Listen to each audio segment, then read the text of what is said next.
Well, here we go. England's opening match for the 2026 FIFA World Cup.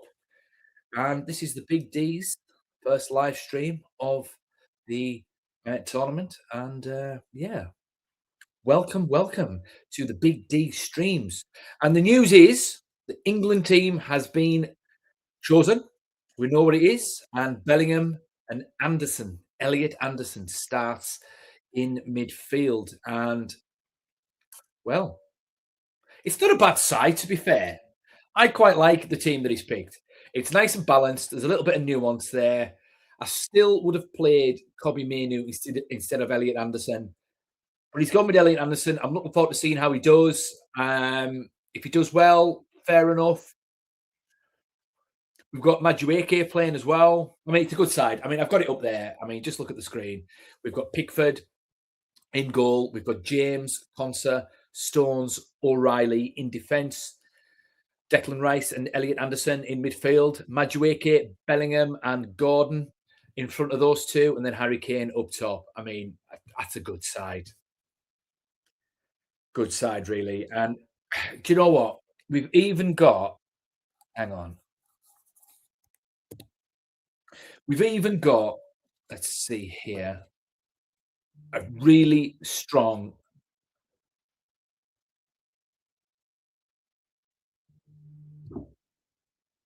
Let's see.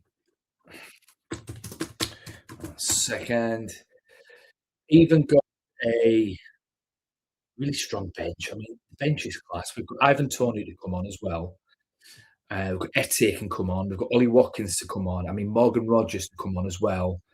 Kobbie Mainoo. I mean, to me, he's a starter, really.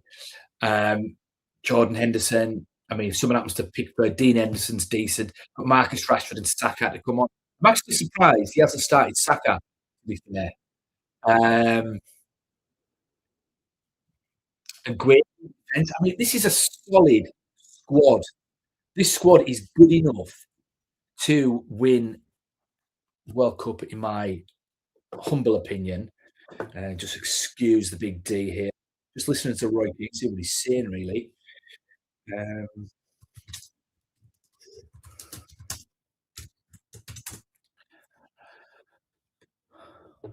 Keno's looking well. Watching it on ITVX. Keno's looking sharp. Nice and tanned. Clip, nice shirt. I mean, I disagree with Roy Keane on quite a few things. I think his attitude can be a little bit dodgy sometimes, especially towards Man United players. But I bet he's a good laugh. And he's like a bit of a legend. He is the man, to be fair. Even now, it doesn't matter who comes on the overlap. You know, they all sort of treat him with a little bit of reverence. So, I mean, Keno. Gary Neville talks shite, though. Big D's ready. He's got his alcohol-free Coronas, nice and chilled. Looking forward to this. And what do you guys think of the starting 11? Thoughts in the chat. The Big D reads all of the chat, and he's always interested in what is on your mind. Famous number 7, long time no speak. Yes, it is coming on. It's coming Yammara. Ha ha ha. Coming Yammara is a Cumbrian slang word for Cumbrians like me. That's where the Big D's streaming from, live from Cumbria, Northern England. You don't get much more northern than Cumbria, to be fair. Any more northern, you'd be Scottish. And guess what? The Big D's half Scottish. But he's not supporting the Scots because he was born and raised in England. Come on, England! The Big D's talking shite already. But yeah, as I say, thoughts in the comments. What do you think of the starting 11? The Big D thinks it's all right.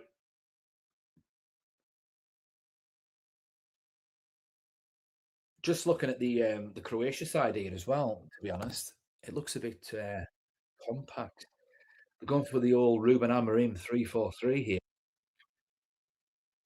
Guardiol, Vuskovic, and Sutalo in defence, Livakovic in goal. Modric is obviously going to be dictating the game from midfield. They've got Sucic as well. He plays for Inter Milan. So he must be half decent. Who's Stanisic? Who does he play for? He plays for Bayern Munich. I mean, do you know what? I might have Perisic is good, even though he's 37. Do you know, I might have underestimated Croatia, really, because they're a good side. I mean, they've got Ajax players, Bayern Munich players, Inter Milan players. There's Vuskovic plays for Hamburger. Vardiol, obviously, he plays for Man City, who's class. I think he's just signed a new contract for Man City, according to Fabrizio Romano. Pasalic. Do you know what? Mario Pasalic, I've bought him a few times on Football Manager over the years. He's been a useful player. Do you know what? I was so confident for an England win. I was. But now that I'm looking at some of these players, because the thing is with the Croatians, like, they've got a habit of producing really annoyingly good players. And they just pop up from time to time, and then they just do some damage against an England side or against whoever, and then they go on to be world beaters. It's a bit like Davor Shuka. I mean, who had heard of Davor Shuka before Euro '96? No one. And then all of a sudden, he's like a world beater, playing for Real Madrid and winning Champions Leagues. He was class back in the day, and no one had ever heard of him. And who knows, this Musa guy who plays up front for them, he plays for FC Dallas. How old is he? Well, he's 28. I think we know about him by now. But who have they got on the bench? They've got Sucic.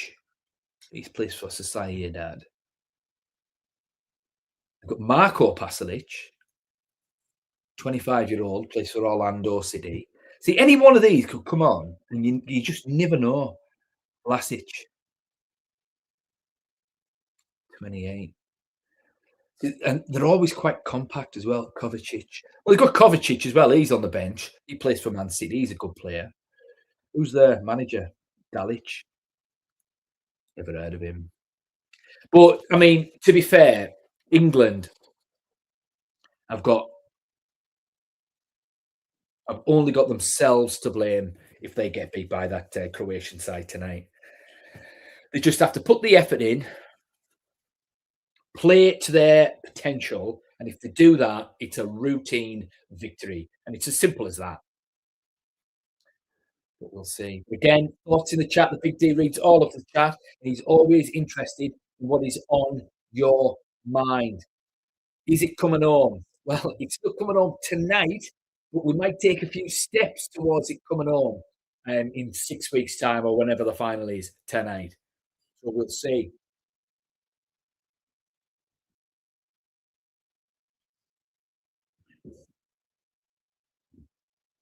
And I'll tell you what, you know what? It's been a pretty decent start to the World Cup so far. There's been a couple of good goals, decent results as well.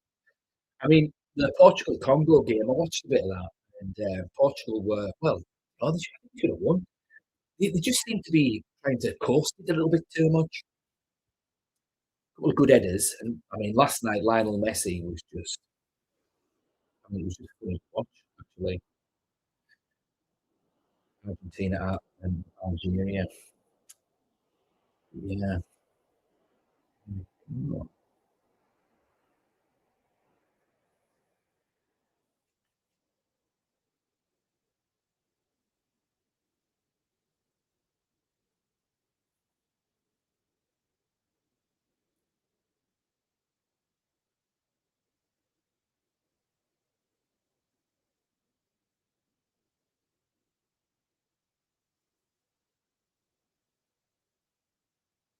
Yeah, I'm just looking at the England side. It's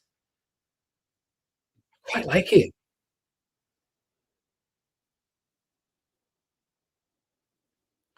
Not gonna lie,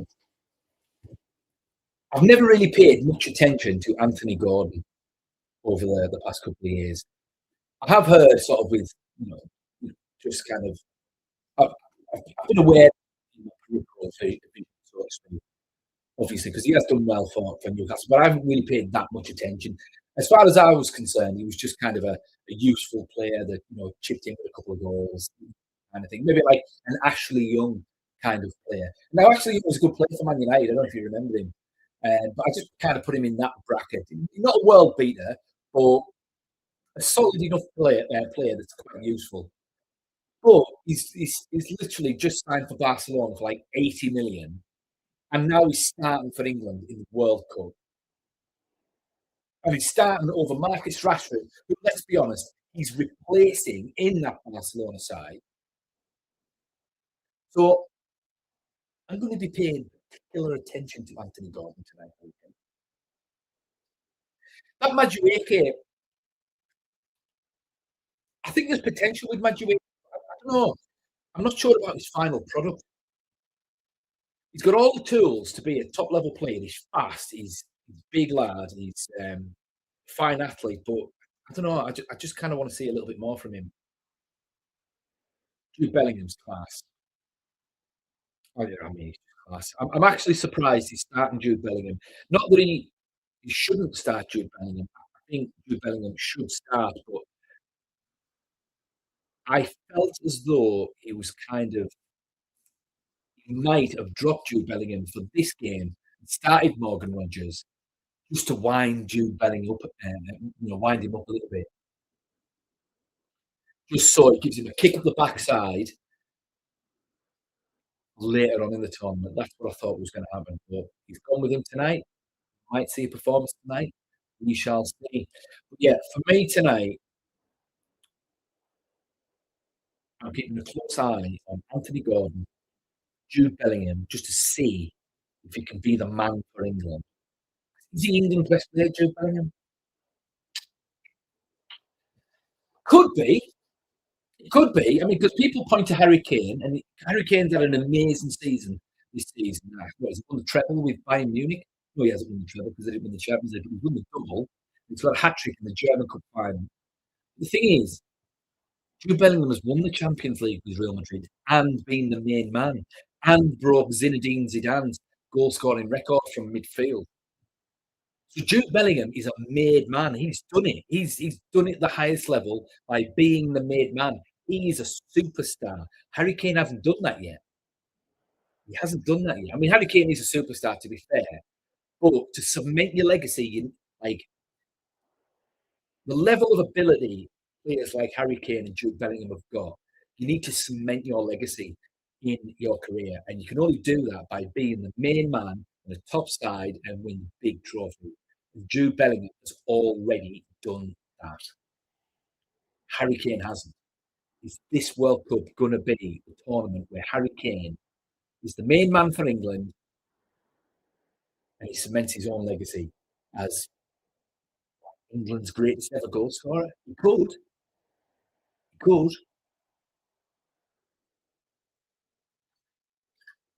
I mean, he's the top goal scorer, but he's not necessarily the greatest goal scorer.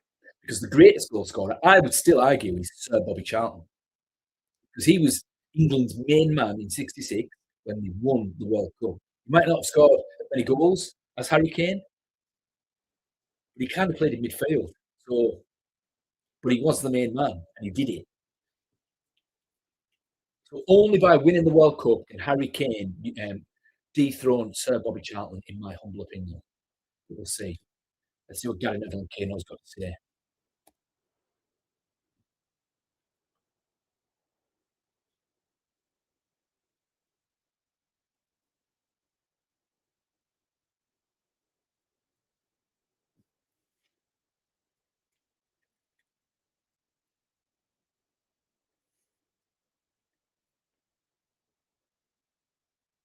Proof of concept. I like that phrase.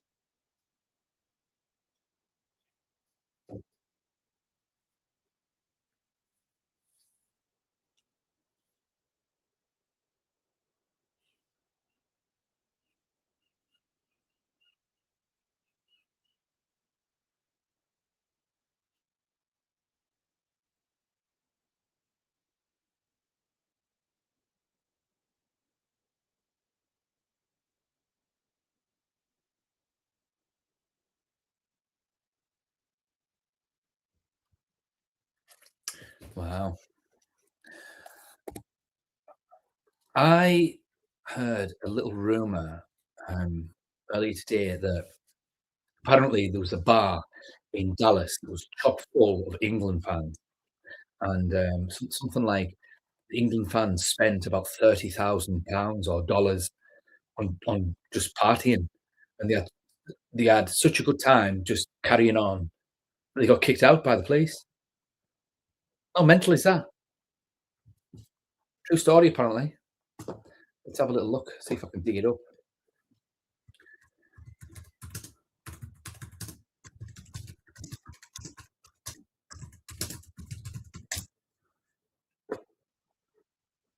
Hi. England fans ignore police pleas to leave Dallas pub after drinking 5,000 beers early on Wednesday morning. That's insane.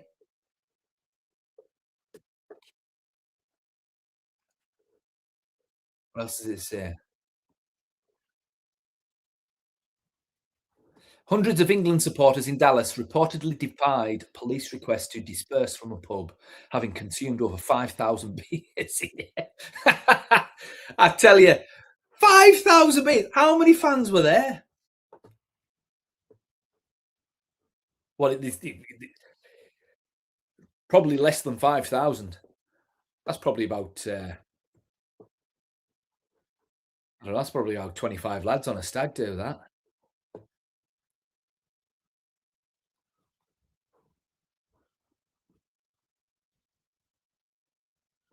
The Londoner pub in Dallas.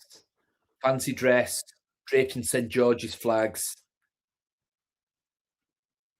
Despite the pub advertising a later closing time, fans were ordered to move on by bar staff and two police officers just before 10 p.m. Two police officers!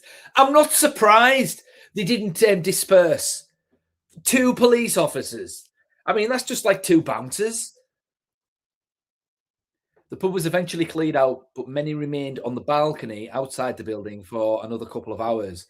Officers confirmed the early closure was due to the venue reaching maximum capacity with only two security guards on duty. That's insane. Before closing its doors, the Londoner managed to sell 2,352 bottles of beer, more than 5,000 beers in total, making more than £30,000 from the evening. I mean, clearly they haven't prepared for the English fans when it comes to the World Cup, these Americans. Because, I mean, let's be honest. I mean, I've worked with a few Americans, and this was back before when the Big D was still drinking. I've worked with some Americans from Texas as well, and yeah, they were definitely lightweights, absolute lightweights. After supporters remained on the pub's balcony, dozens of Dallas Police Department vehicles lined the road outside, and officers stood up looking at the English fans who chanted loudly.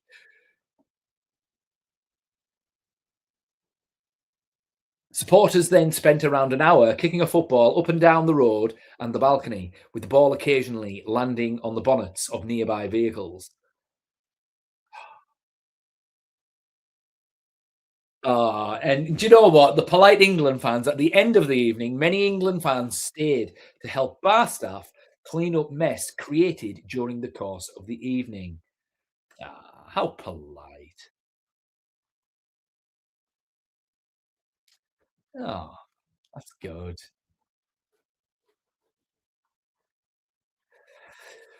Well, 10 minutes before kickoff in this opening tie, Croatia.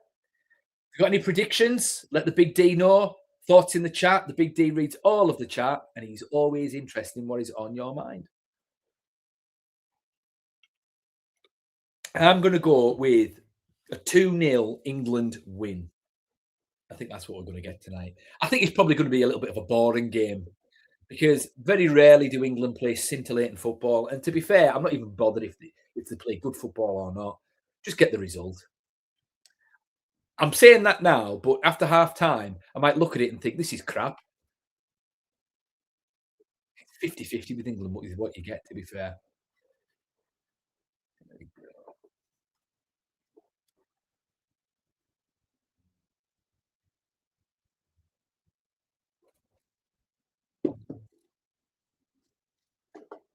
John Stones concert.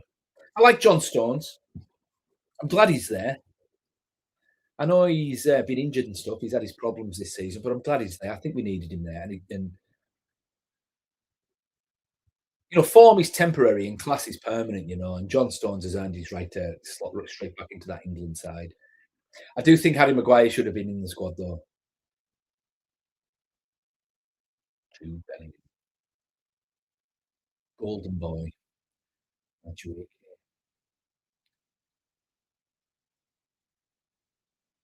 Nick Gordon, Barcelona boy.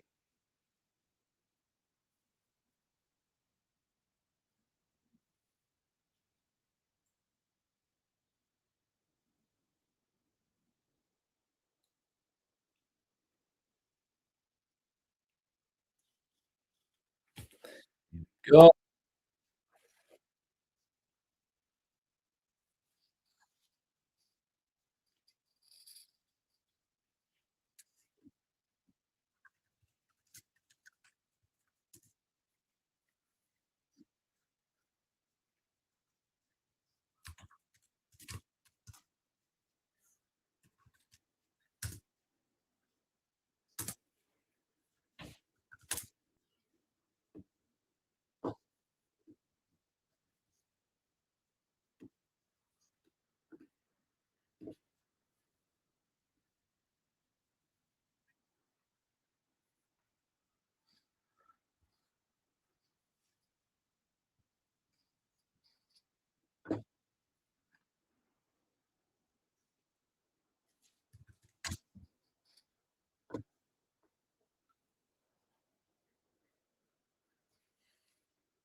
first goal, vital, according to Roy Keane.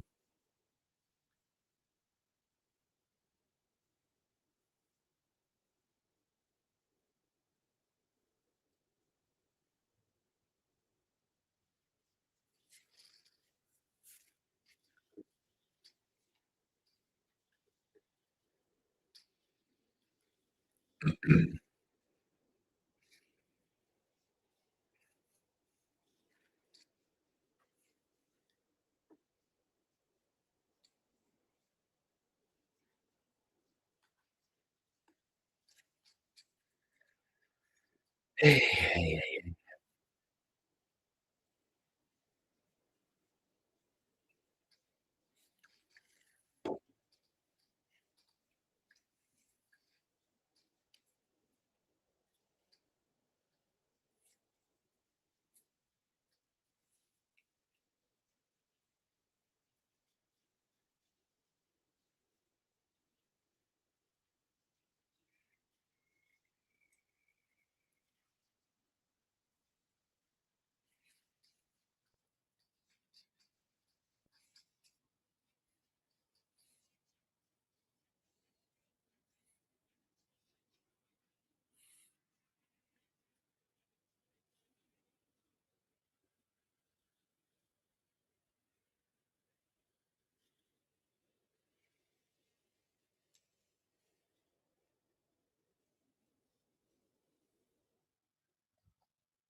That's nice.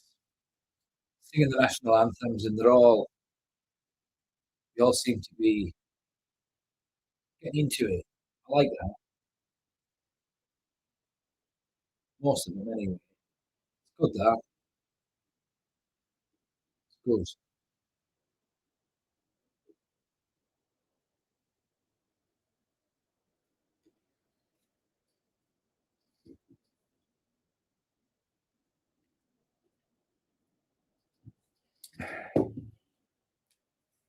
Oh, a few boos for the Croatian national anthem.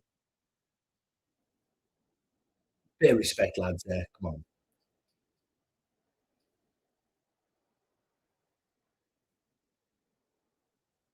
Josko Guardiol.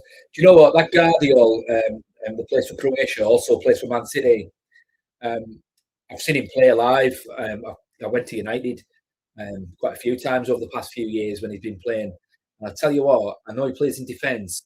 You'd think he was a central midfielder. He's absolutely class on the ball. Um, Big lad as well.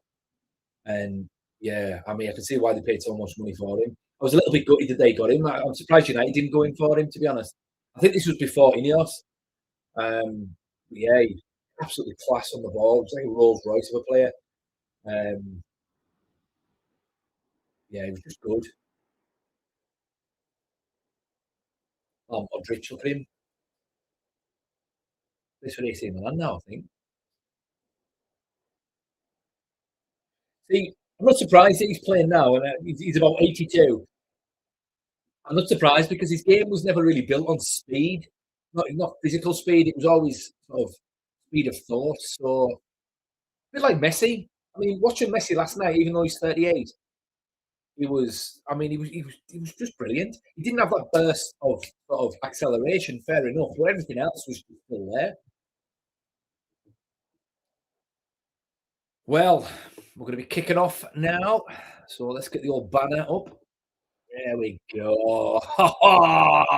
Big D streams, new setup, software setup for this World Cup. England nil, Croatia nil, kicking off in 3 minutes. Here we are. Remember, 17 of you watching at the moment, 18 now.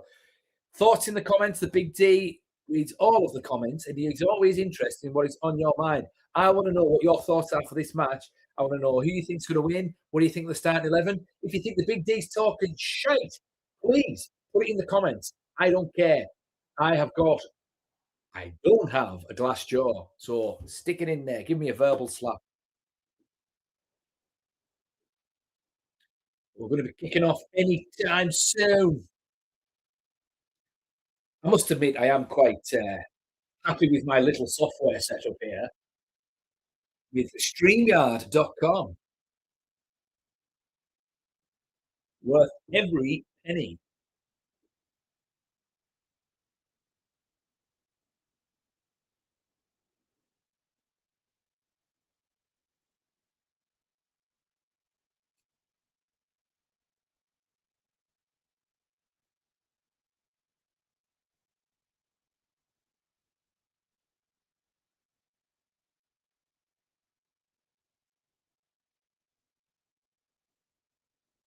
Dallas Cowboys. I think this is where WrestleMania 32 was held. And they had 100,000 people in. I think it was. Just have a look at that.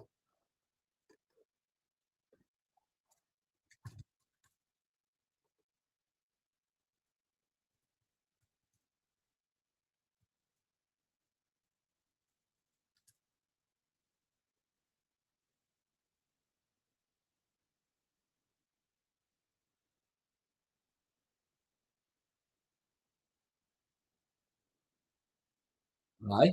Same place, Arlington, Texas.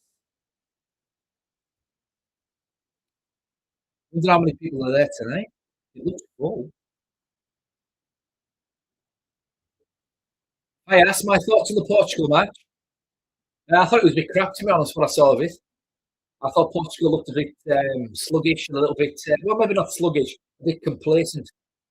I think they took Congo. Was it Congo they played? I don't think they took them too seriously at all, if I asked, to be honest.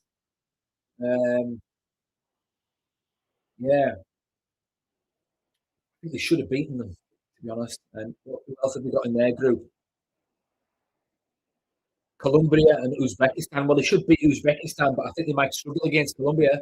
So, anyway, time for England. Here we go. Coming home.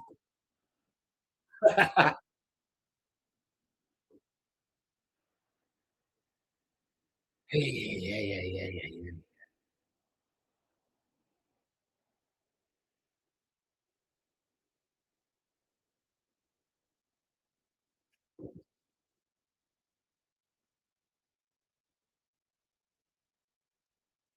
60 years of hurt. That's a nice little line there from the commentator. 60 years of hurt never stopped me dreaming. I remember when it was 30 years of hurt.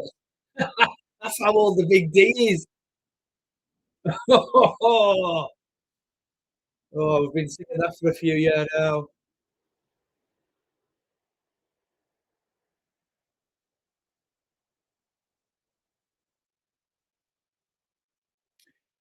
I said this earlier. All England need to do is put the effort in. If they put the effort in, we'll get the victory. That's it. Lee Dixon and Sam Matterface, commentators. Lee Dixon.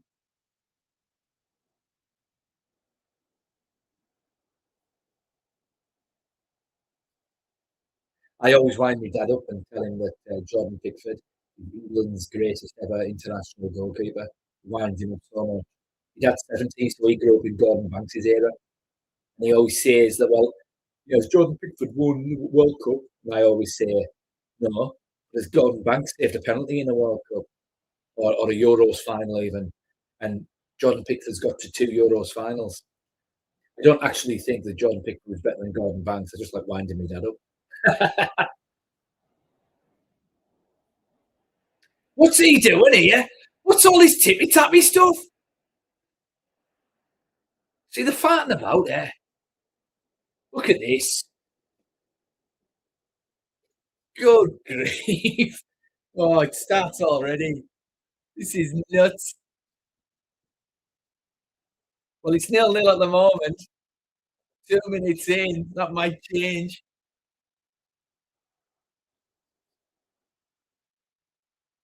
Perisic, he's an annoying little player in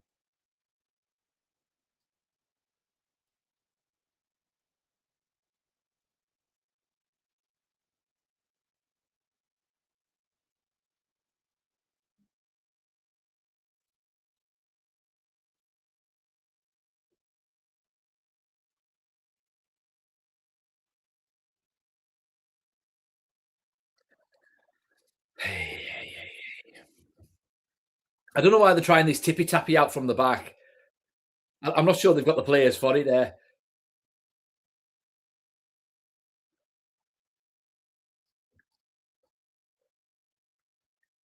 Can't stand that tippy tappy from the back. Look, they're going to do it again. Look at this.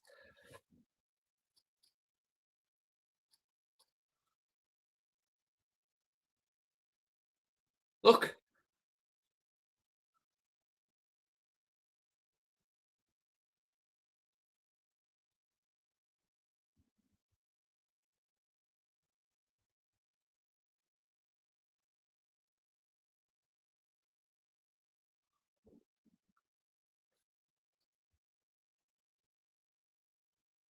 Premier League tempo, huh? They'll be knackered by the quarter final.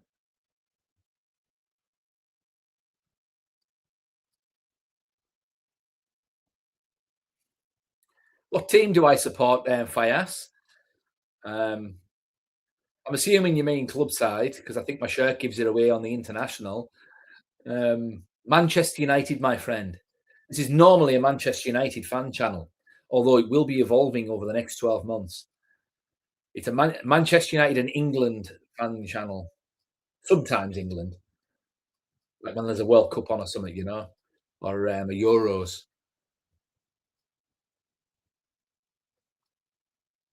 So I'll be honest, ever since 2006, Fayas, I think the Big D suffered some mental problems after England got knocked out by the Portuguese that year. I was heartbroken that much. So everything I can do to maintain my sanity for whenever I watch England.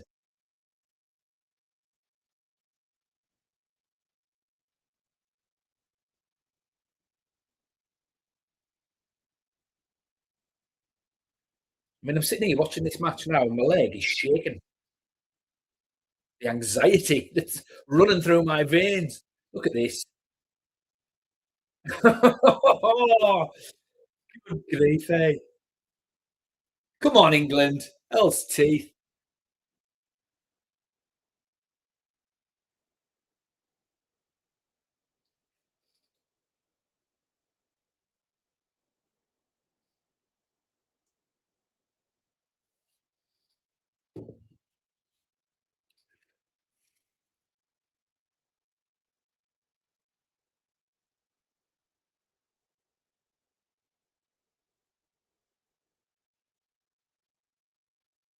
Oh, Elliot Anderson done well there. That was good. I like that. Where are you from, Fayaz? Canada? Cool. Greetings from, well, I'm obviously in Northern England at the moment. Welcome to my channel. You're welcome anytime, my friend. I'm assuming you're Canadian, although Fayaz doesn't sound like a Canadian name. Perhaps you're Portuguese. I don't even know if it's a Portuguese name, to be honest. What's your heritage, Fayaz? And who do you support?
I'm from Northern England, Fayaz.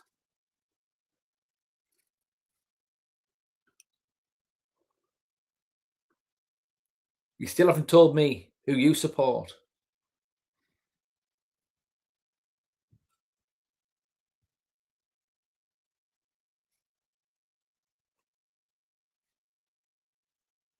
Oh, here we go.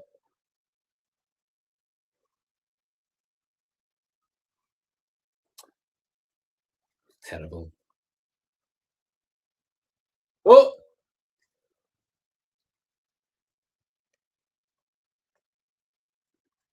oh, excellent. Excellent.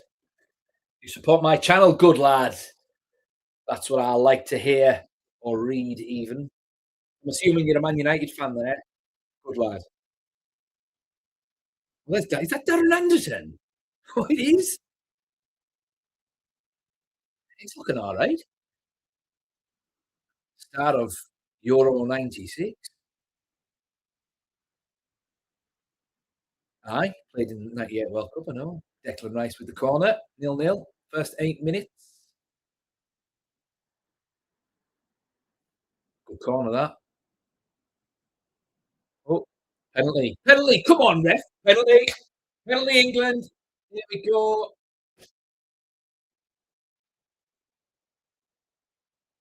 Oh, Luka Modric give it away as well.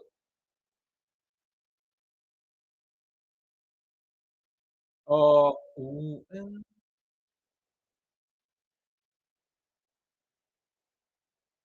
I don't know. I think Madueke milked that a little bit. I think he'll be nominated for the Academy Award in the next 12 months for that dive. I tell you, Harry Kane. Come on, mate.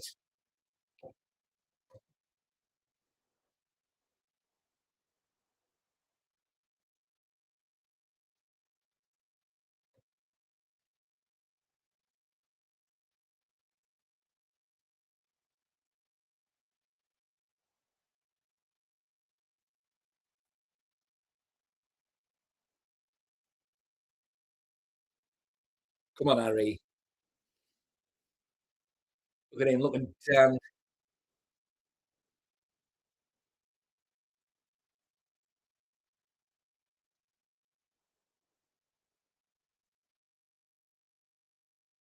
Oh, he's so good grief, eh? How have you missed that?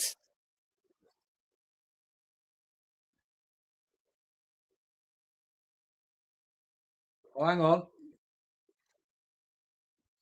Oh, hang on. Controversy.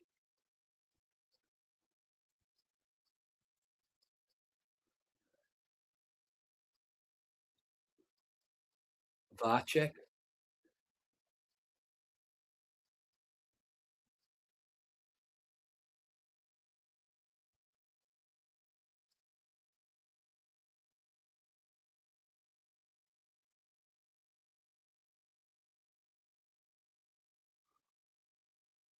I mean, this is just ridiculous. All this little minutia for a bloody penalty. To be fair, Harry Kane should have just put it in the back of the net anyway. That was a terrible penalty. You got away with that there, Harry Kane. That was a terrible penalty. All that little VAR nonsense has spared his blushes there. Harry Kane, come on, mate. You've scored about how many goals have you scored this season for Bayern Munich? What, 63 or something? You should be scoring penalties, mate. That was a terrible penalty. I know it's the World Cup, pal, but come on, you've been a professional footballer for a decade now. Shouldn't matter.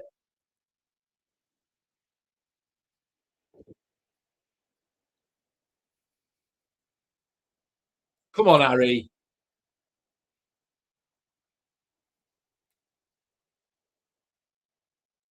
There you go. Good grief. Farting about there. Get this updated.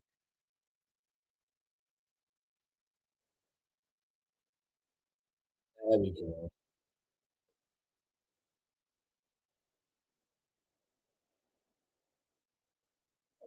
That first time was a shocker.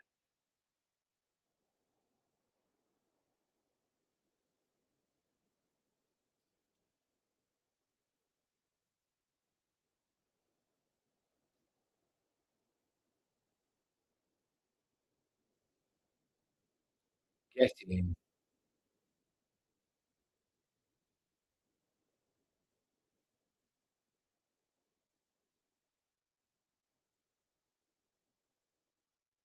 Oh, yeah, he did. Yeah, I remember that. It was a crap World Cup for England. Come on, England. I'll have to take that again.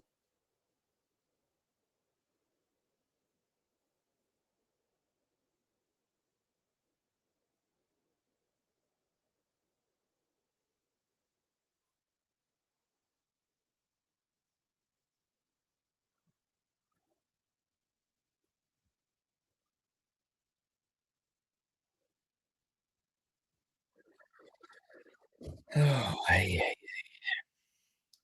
you what, the Big D's nerves already are on a knife edge.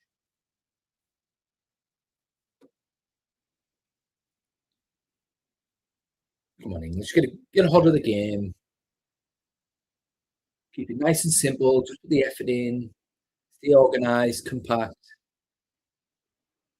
Should have this no problem. Don't flat chesting them. Just let them keep the ball. Invite them to make mistakes, and then take advantage of the mistakes. That's all you need to do. 1-0 now. Because they don't have any teeth up front.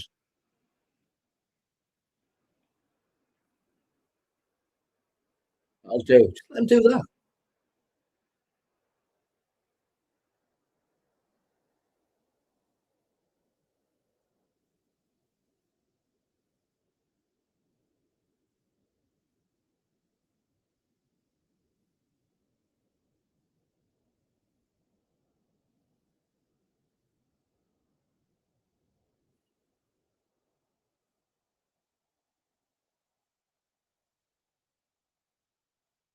He's not give a penalty. No,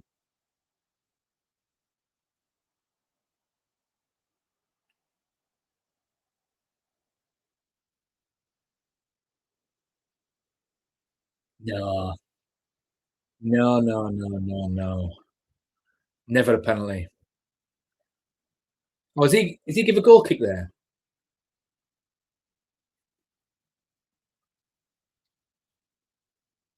So apparently the new rule is that I learned today, and they do this in the Premier League, and I didn't even realise. Apparently, if a goalkeeper takes longer than 5 seconds to take a goal kick, then it's a corner to the opposition, right? And I think vice versa as well. So that's what's just happened there. Oh, hang on, counter attack for England. Come on. See, that's the thing with Madueke. His final ball's crap. Yeah, so that's what's just happened there. Um, Croatia had a corner. I'm assuming they've just like taken too long to take the corner. and they've given a goal kick to England. So, and apparently they do that in the Premier League, but in the Premier League it's 8 seconds. I didn't know that.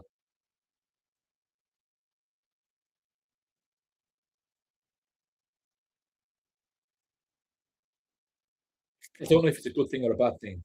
I don't know yet. I haven't made my mind up.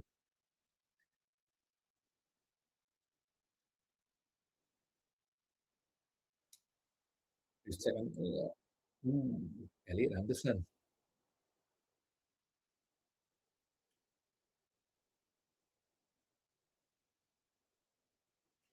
Famous number 7, England indeed, my friend.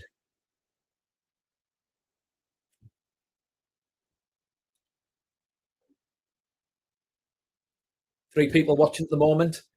Thoughts in the comments about the match so far. It's a little bit scrappy, but it's 1-0, and that's all right.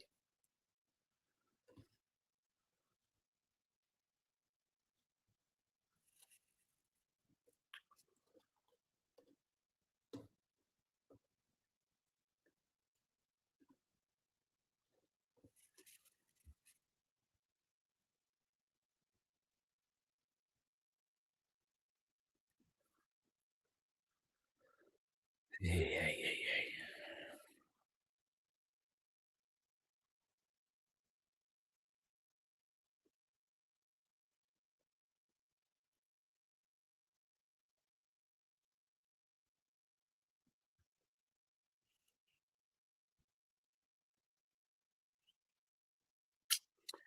Do you know what? Like Harry Kane doing that quarterback trick that he does, it does my head in. He's in that team to score goals. You can't score goals from the quarterback position. He just needs to stay up front, in and around the penalty box, or at the front of the side, and just have the team feed him. That's all he needs to do. Just don't overcomplicate this.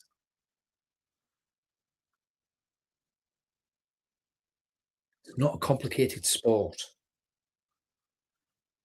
Or putting balls in nets. That's it.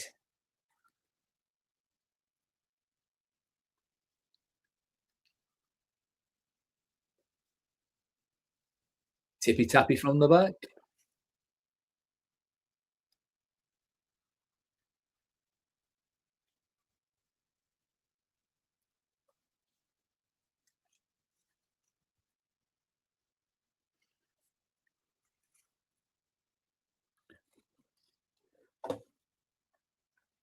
No, not getting that one, is he?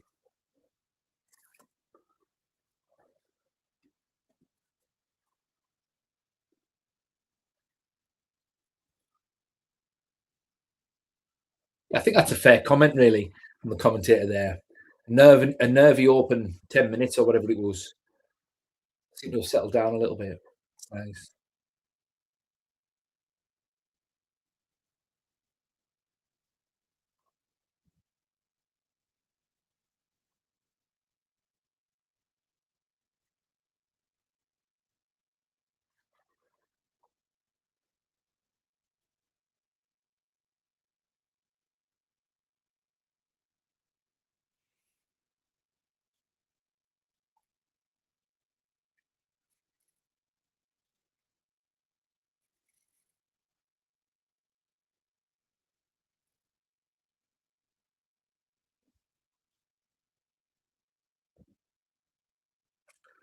That's it. Just let them do that.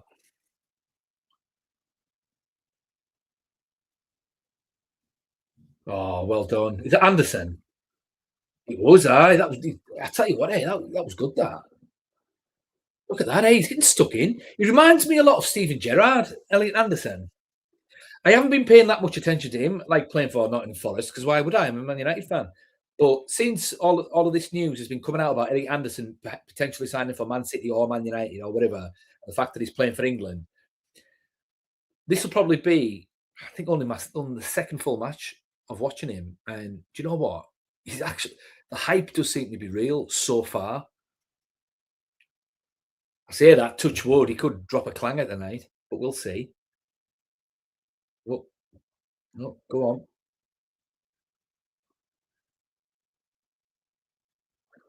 Go on, Bellingham.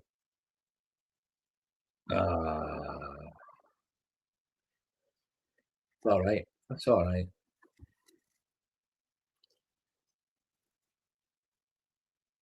Jude. I like Jude Bellingham. I was gutted he didn't sign for Man United.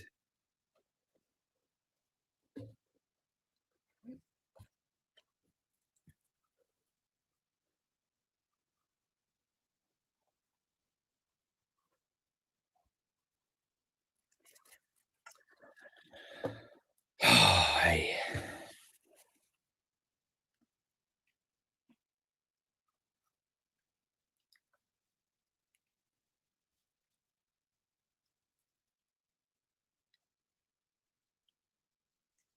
Big D's all tense.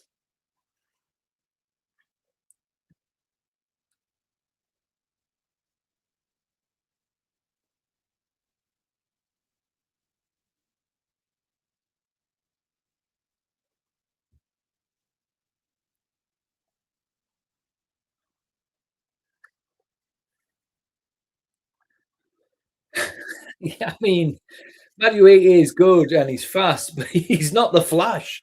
How is he going to miss that? How is he going to catch it even?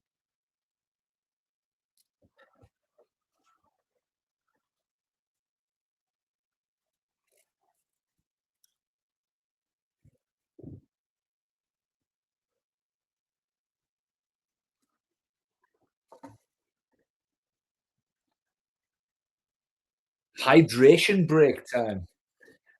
Okie dokie.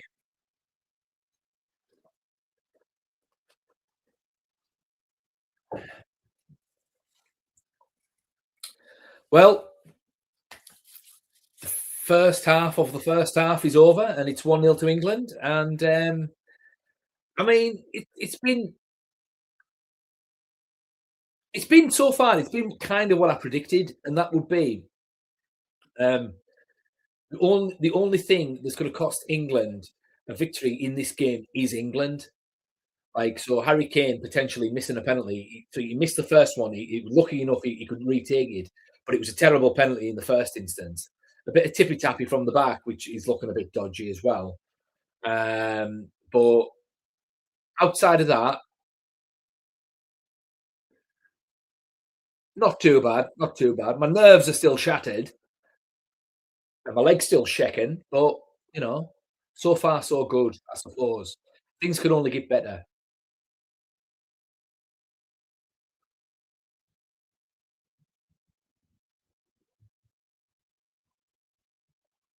Who's Emma Hayes?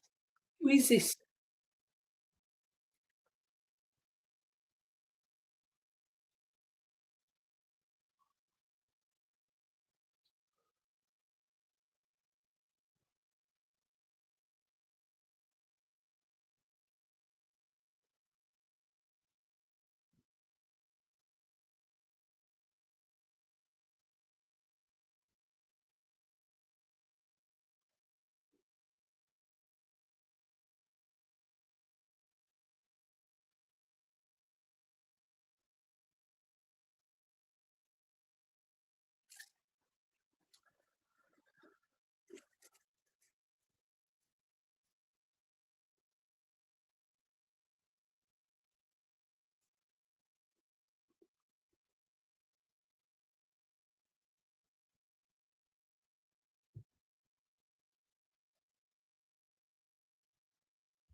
The key, England getting control of possession, these people staying in their positions and not wandering, keeping hold of the ball. But that being said, this team isn't set up to be a possession team. This is all action Premier League counter attack and pressing football. This isn't tippy tappy Barcelona style football. That's not how this team's been designed by Thomas Tuchel. He's maximising the strengths of the players that he's got. That's what he's doing. He's not trying to shoe on a style onto a team that can't play it. And I think that's an astute move, and I like that move, to be honest. But here we go. Second half of the first half begins. 1-0 to England.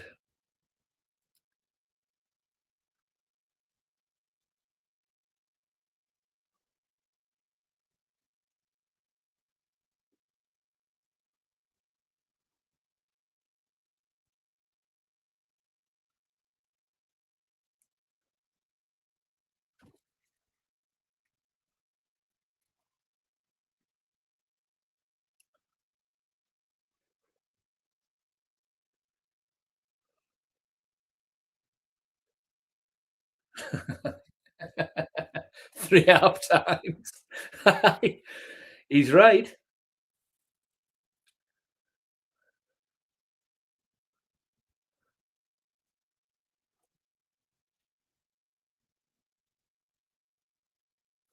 Hydration break.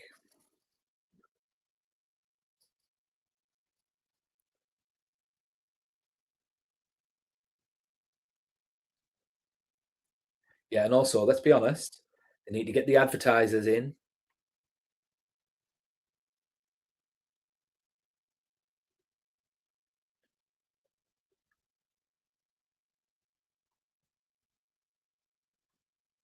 Do you know, it's amazing that they can design a stadium for all weathers.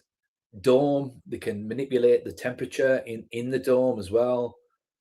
I just think that's fantastic. It's nuts, to be fair, especially when I grew up playing in, like playing and going to stadiums that were, like, sheds, and now we've got domes, futuristic style domes. It's nuts.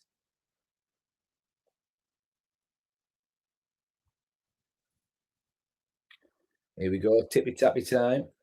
Look at that. Gotta give this away here.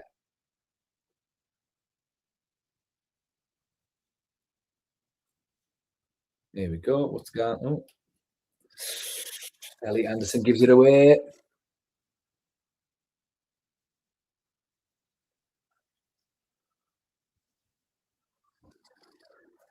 Oh, hey.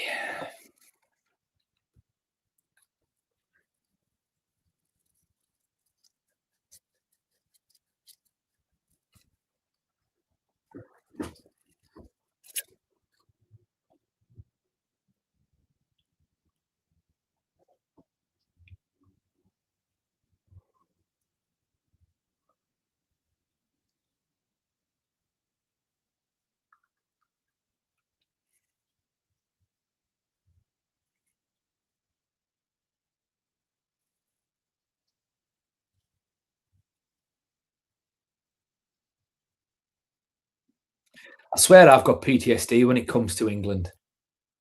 The anxiety levels just go through the roof as soon as they kick off.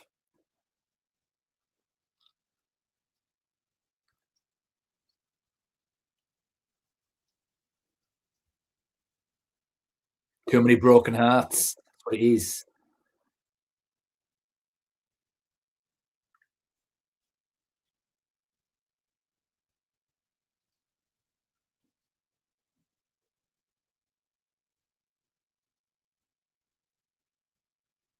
I must admit, I think I've got a toxic relationship when it comes to football.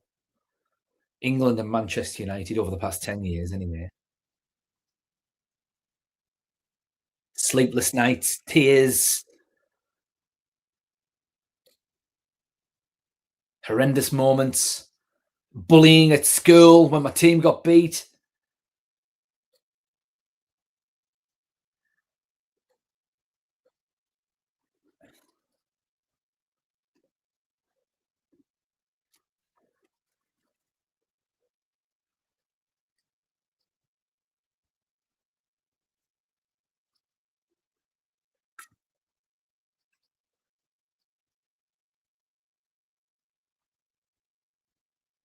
So even if England are doing really well, I'll probably still say that they're doing crap.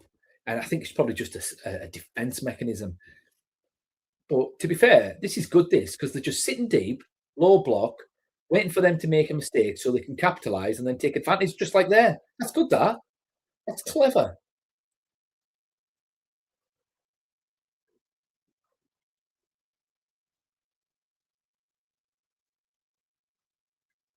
Ooh. I tell you what, that was really, really good football. That was good football, that. Fair play.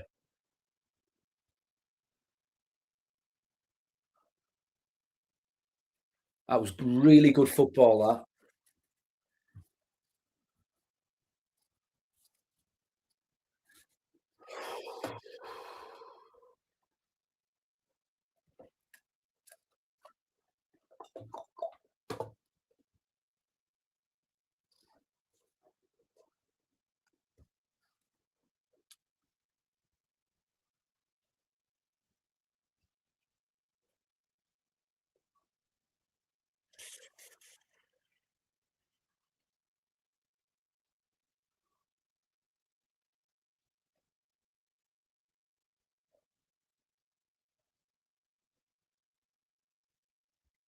Is that not a penalty? I don't know, it looked like a penalty to me that he shoved him in the back.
Gone out.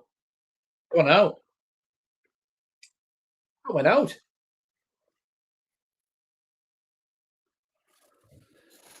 Oh, hey, hey, hey, hey, hey.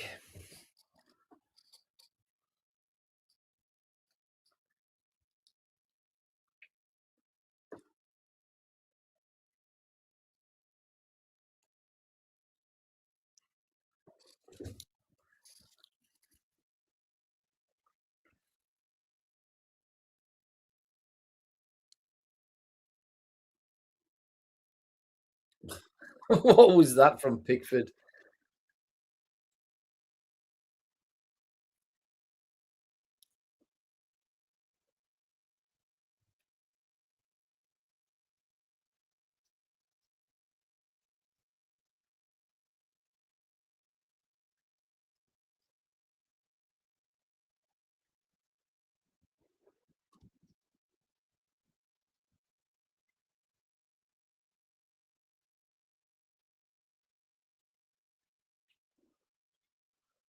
The ball. Ooh.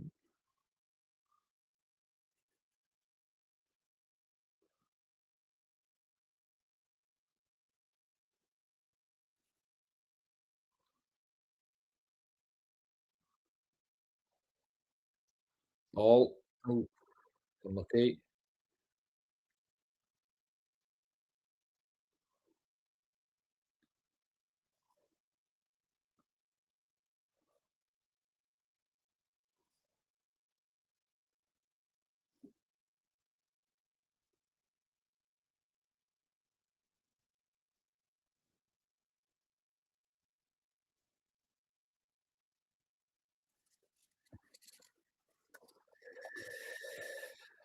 Hey, hey. Come on, England.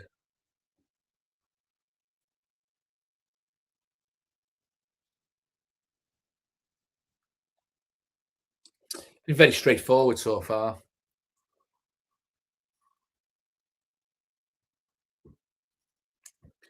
Do do do do do do do do do do do do do do dee dee dee dee dee dee dee dee dee dee dee.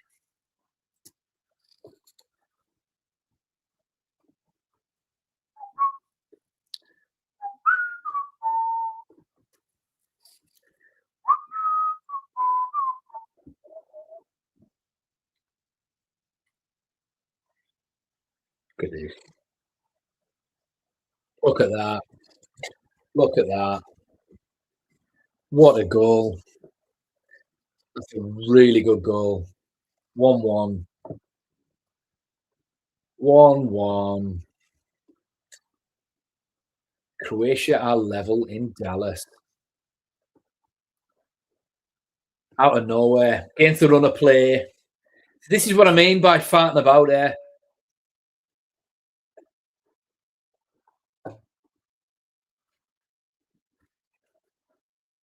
Good goal. I mean, Declan Rice jumped out of the way. Why did he jump out of the way? Look, like, what are you doing? Bad that. England. Good grief, eh?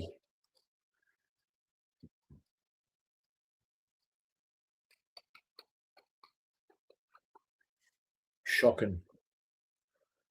Shocking.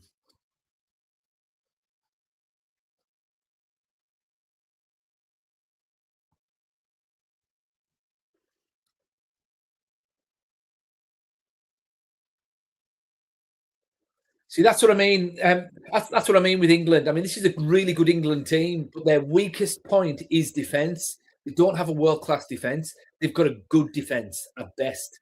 But if you're going to win the World Cup, you need to be on point. You can't be conceding goals like that. You just can't. I mean, the midfield is I think is brilliant. The attack I think is good enough, but I don't think the defence is up to snuff to be able to win the World Cup, to be honest. Not compared to France. Watching France the other day, there's absolutely no way that this England team is going to be able to keep Dembele or Mbappe quiet. It's just no chance. So they need to be able to outscore them at the very least. And as good as I think England's attack is, I'm not sure they can do that. Even if England play to their maximum, I don't know. Shouldn't be conceding goals like that. This is not a good Croatian side. Unless that was just a fluke and England are just getting going. I don't know. That wasn't good.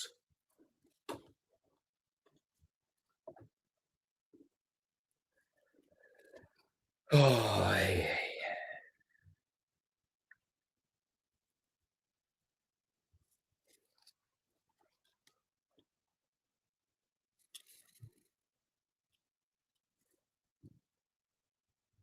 on one.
I mean, they haven't really done that many glaring errors just yet. I mean, that was actually quite a good goal, but I still say we shouldn't be conceding goals like that.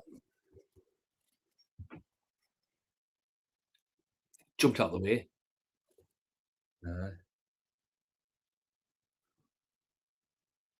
Didn't have to do the turn.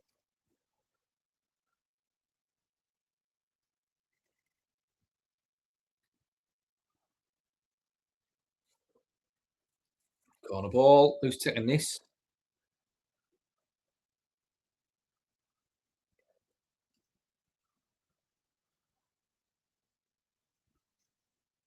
Well, he needs to hurry up and take this corner because they'll give a goal kick otherwise. I wonder if this rule is when the referee blows the whistle. He's got 5 seconds to take it. Might be something for me to look into.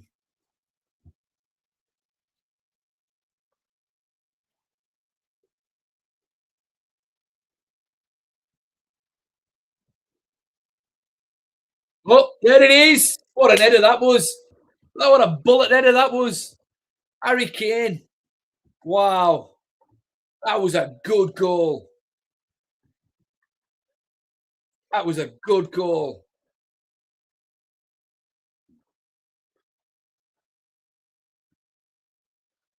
Excellent. Wow. What an header.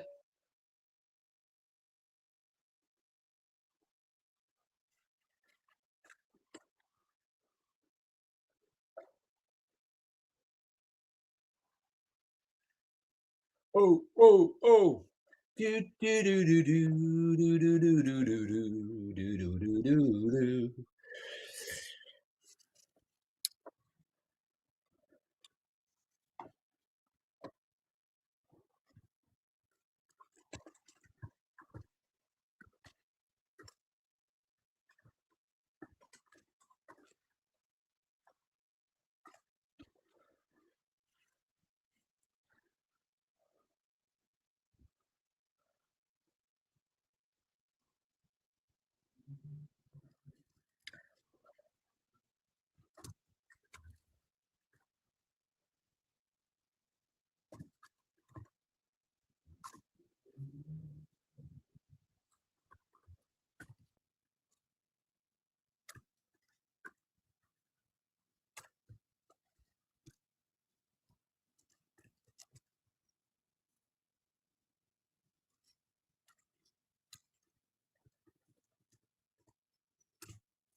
England are fizzing indeed.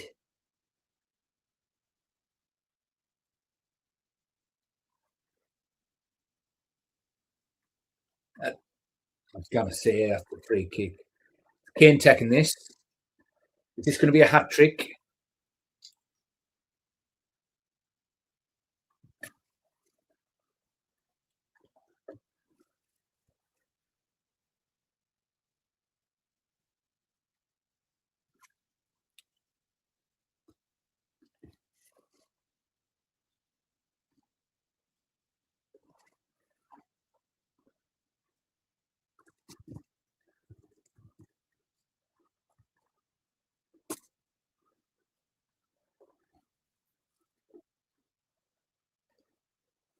Five minutes added time.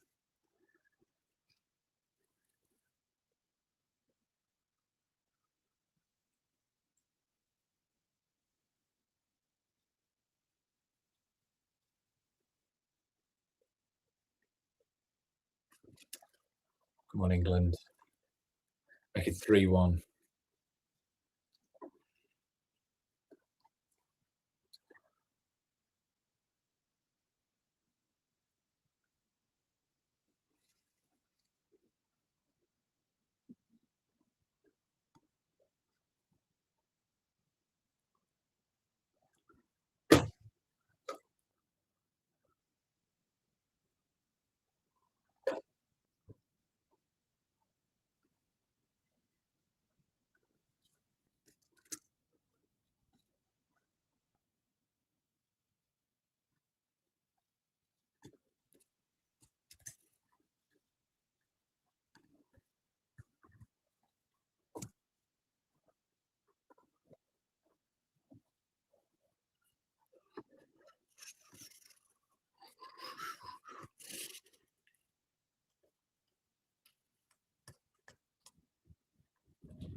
Hey, hey.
Ooh.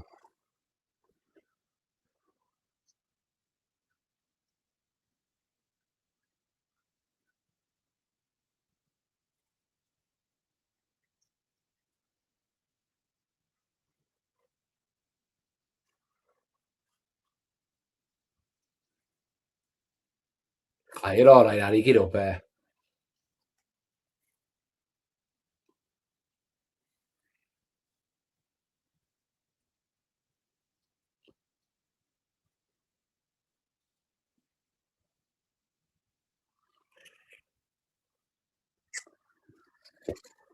Ay, honestly.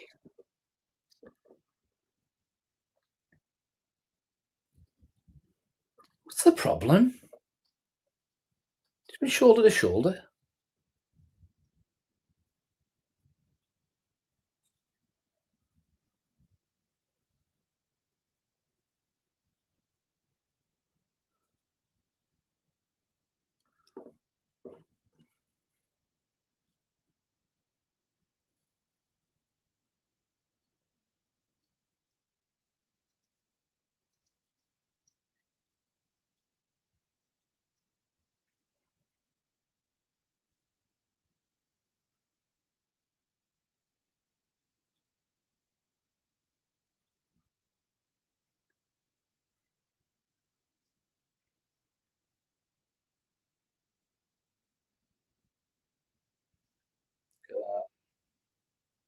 That's a good goal, that.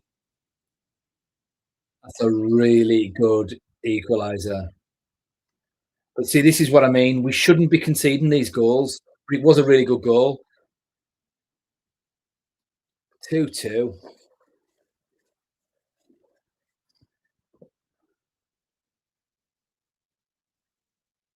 He's off. He's got to be off.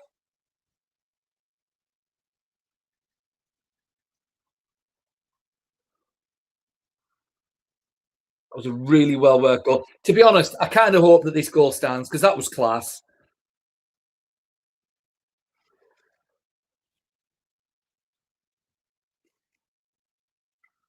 That was a class goal, to be fair. It's going to be checked. They'll probably disallow it, but I hope they don't because that was class. Is he giving it?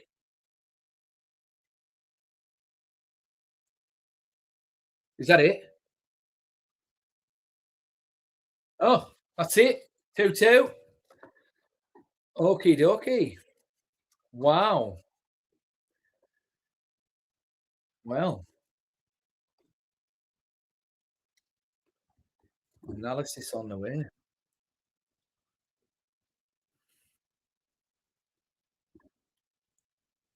Who scored that? Musa.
Well, well, well, well, well. Not a bad game. But I'll tell you what, Big D is gonna have a quick hydration break and he'll be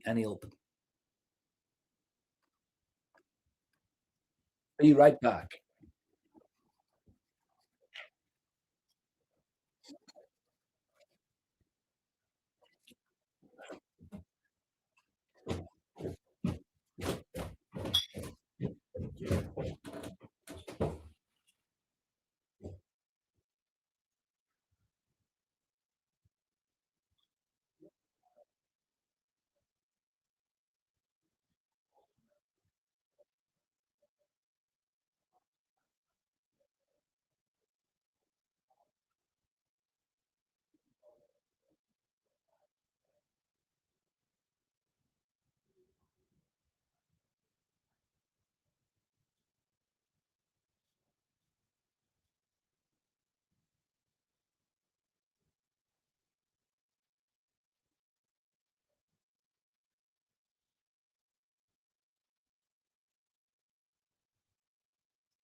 Right. 2-2. I tell you what, right? This is what this was my concern with this England team. They've actually played some decent football going forward. The midfielders look quite solid, and we've looked dangerous up top, but we're too weak at the back. Too weak. I mean, those were two really good goals, to be fair, but this is not a very good Croatia side, and it's just taken a nippy, well organised Croatian attack to just break England down, and it worked twice, no problem. So, what's England going to be like when they're playing the Spanish or the Portuguese? Or the French? We're going to get absolute that back four is going to get absolutely torn apart. I don't think it's good enough. It's just not good enough. That they were really good goals, to be fair, but still, England shouldn't be conceding those goals. If you put a world class defence in front of those goals are not going in. It's as simple as that. Let's see what Keno's got to say.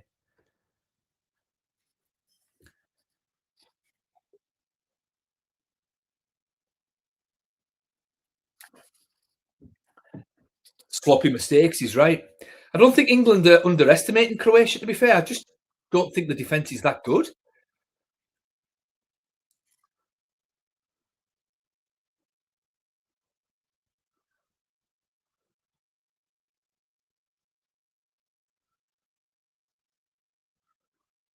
Rice should have done better for that first goal.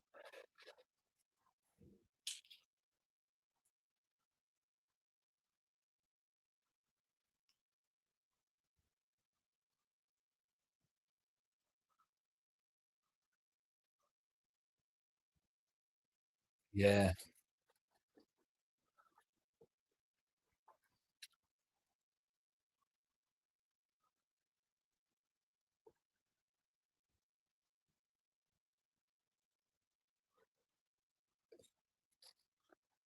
that was a really good Harry Kane header.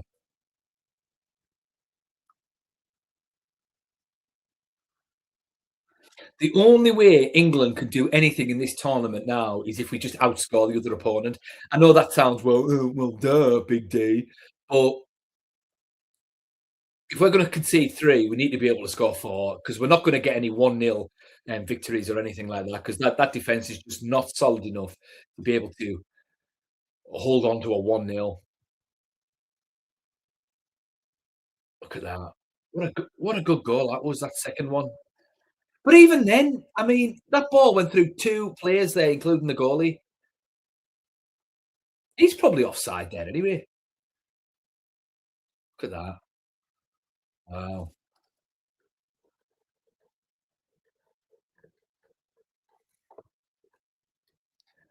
That was good equaliser, that. Good equaliser. Come on, England.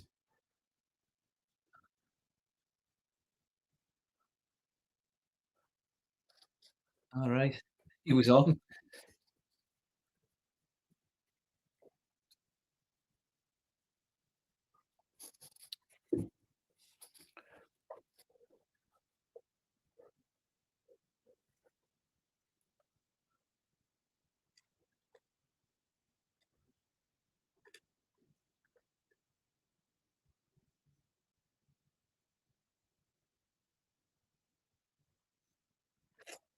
Good.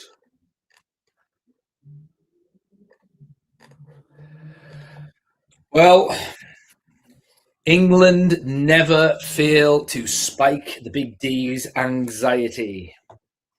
They're doing it tonight. Indeed. What do you guys think? What do you think of the England game so far? Thoughts in the comments. The Big D reads all of the comments and he's always interested in what is on your mind. England, I mean, overall, England, they haven't been bad necessarily. They just that it's just the defense is just not good enough. It's not they're not going to win the World Cup. I can't see it. I just can't see it at all. I cannot see that England team beating France because if England are going to win the World Cup, they would need to beat France at some point, and they're just not keeping a clean sheet against that French side at all. And I think that French team is more than capable of being able to keep a clean sheet against this England team. So it's France's World Cup. France's World Cup. I even think Brazil will probably beat this England team.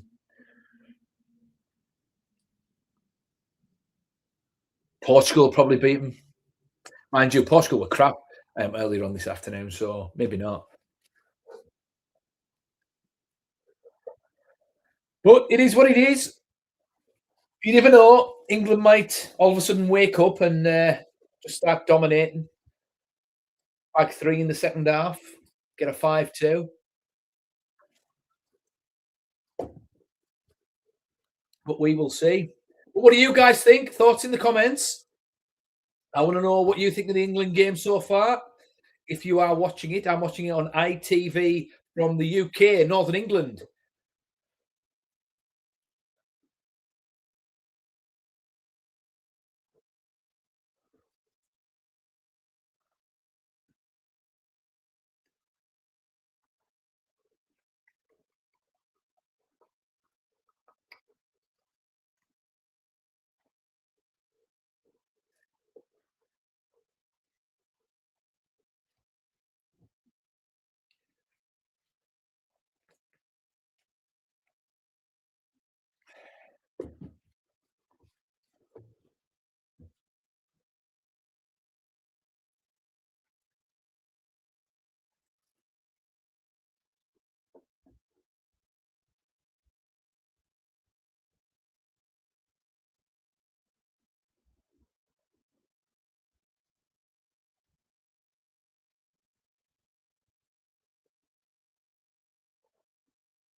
Here we go.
You know what? That was a fair assessment from the assistant coach.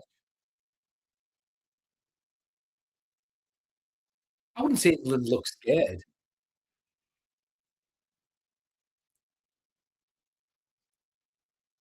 It is a bit chaotic, to be honest.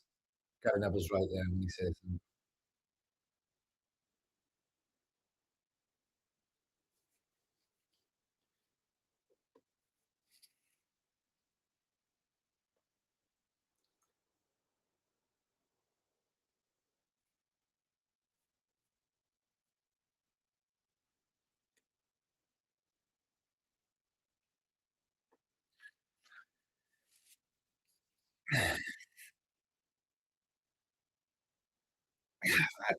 I think it's the defence. It was 2 easy goals.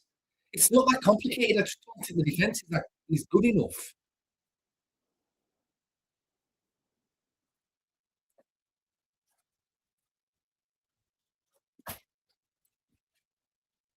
Yeah, I agree with that. All that tippy tappy stuff. The defence isn't good enough to do that.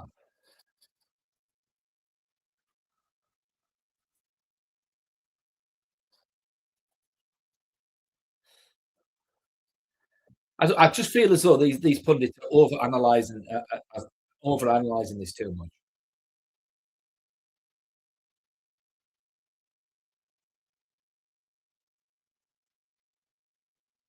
And I tell you what, if England want to control this game, they need to bring Kobe Mainoo on. That's what they need to do. They don't watch Man United because Croatia have gone through England too much tonight even. If Kobe Mainoo was playing, he'd be able to hold on to the ball. He'll be able to do for England what Modric does for Croatia. Get him on. Anderson's been good, fair enough, but you need a little bit, a little bit of nuance in midfield. I've been saying this for the past few weeks. Nobody watched my videos.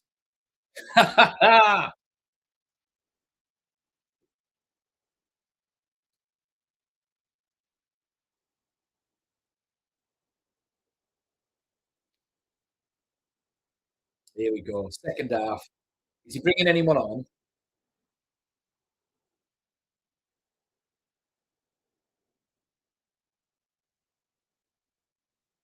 Aye. Kobe Mainoo should be on this pitch because he'll be able to help England control the midfield. That is what he does. That's what he does for Man United. That's what he has been doing for Man United. He's press resistant. He can hold on to the ball, and he complements Rice really nicely. Even take Rice off if you want.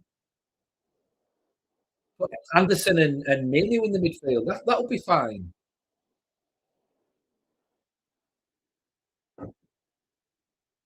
But Elliot Anderson doesn't look like the kind of player that's going to control the midfield. He's too dynamic for that. You need someone that's a little bit more silky. But nonetheless, here we go. Second half, it's 2-2. England 2, Croatia 2. No substitutes as of yet that I can see. No.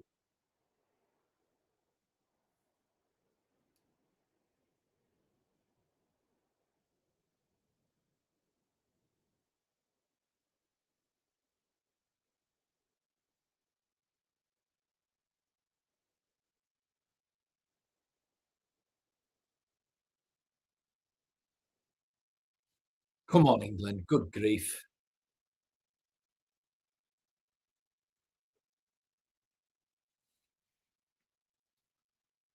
Just a Somali guy say something, but I don't even know what that means, pal. So I need you to get the old Google Translate, use that, and then I'll be able to respond with a little bit more nuance. Just Somali guy. But thank you for commenting. I do appreciate it.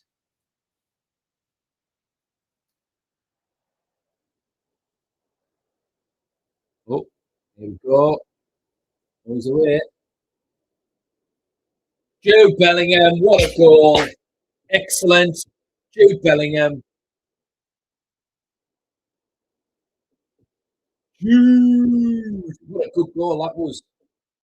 What a good goal that was.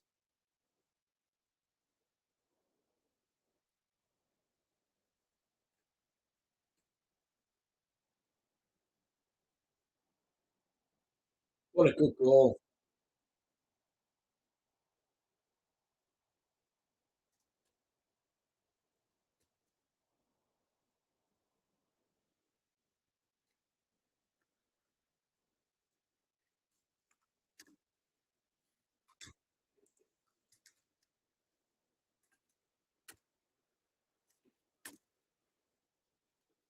What a good goal that was.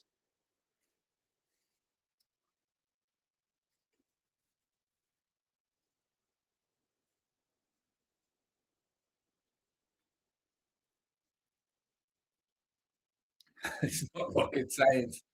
See, that's the thing with this England side. It's got some really good individuals who can who are capable of clutch moments and solid highlight reel moments like that. That was a good goal. That here we go. Here's another. Oh,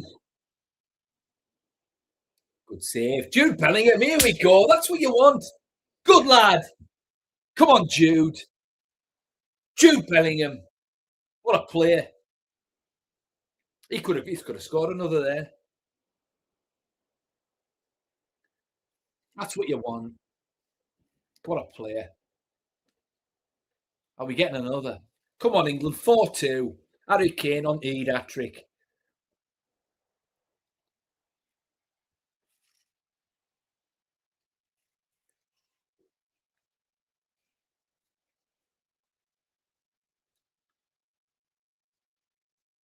Oh, how has he missed that? Who was that?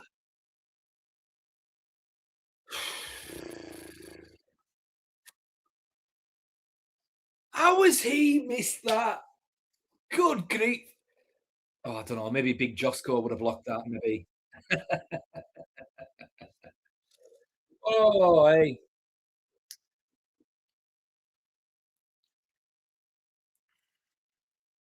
Aye. Wasn't bad.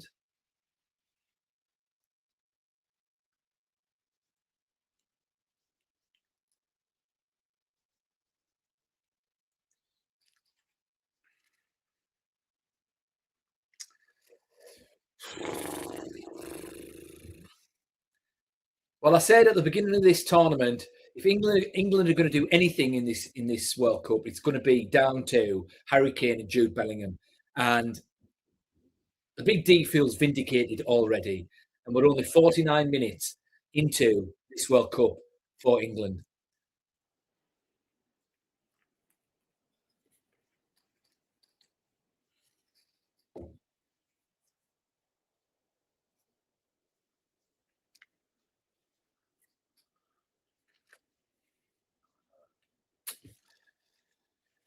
Hey, hey, hey, hey.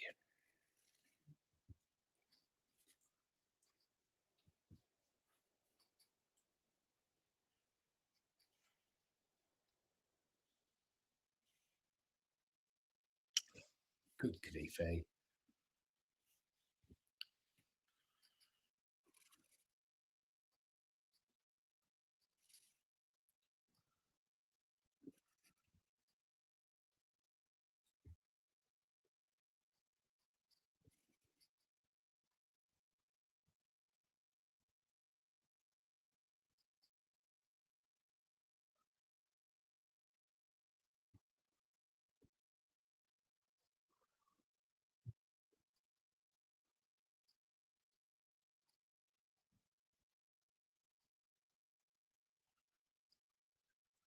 Oof. Gordon's been quiet.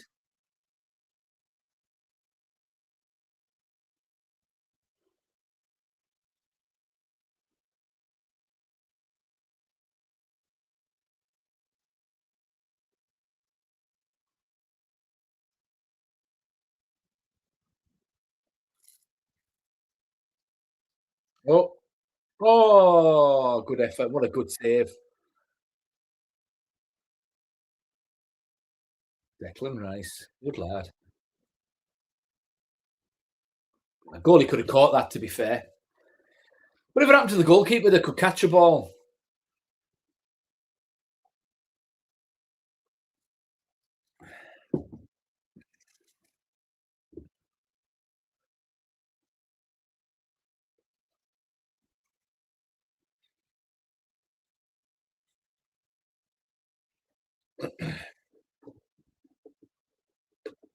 Come on, England. Let's get another. 4-2.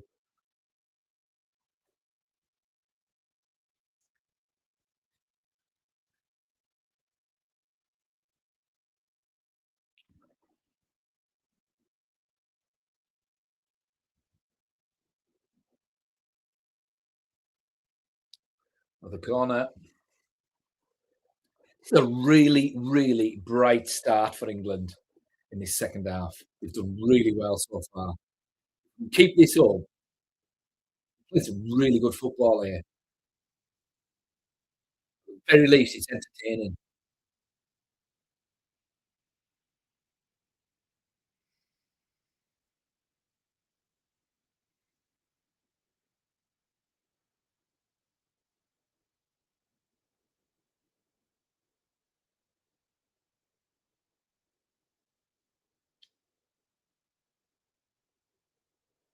That was Elliot Anderson caused that.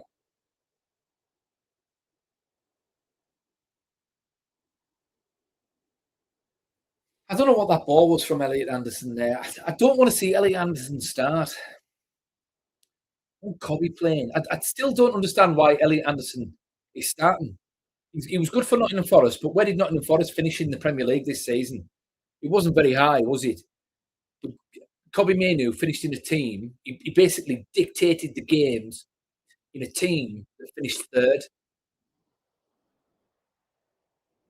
And that if they'd sacked the manager earlier, would have challenged for the title, no problem.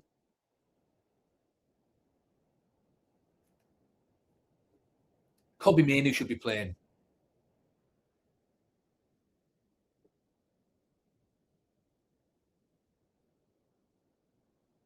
Here's the tippy tappy.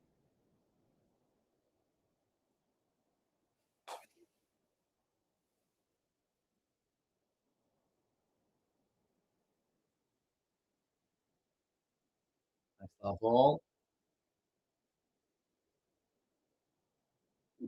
Corner.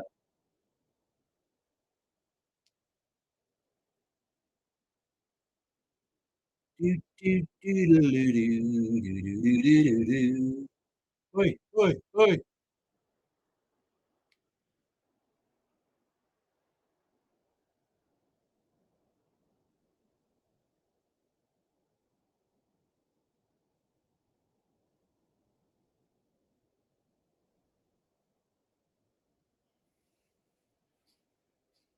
Oh, ay, ay, ay.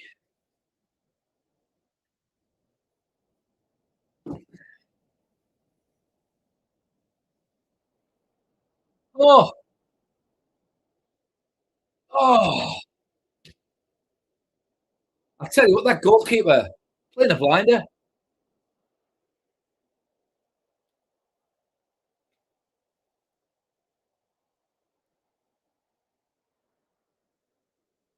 Good save.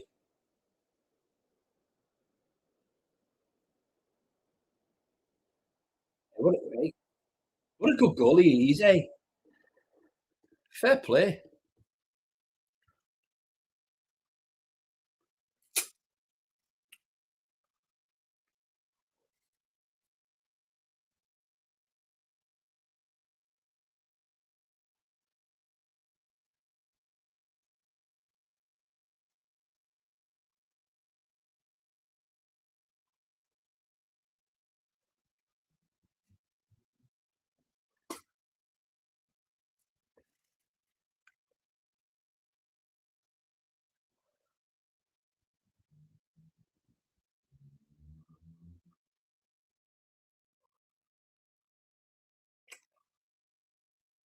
was that?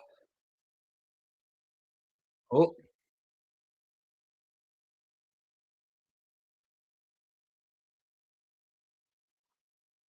that goalie. That Croatian goalie is absolutely class. If he doesn't get a big move this summer, if he doesn't get a big move from this game alone this summer, then there's something seriously wrong. Who does he play for? Livkovic? I don't even know. Who does he play for? Doesn't say.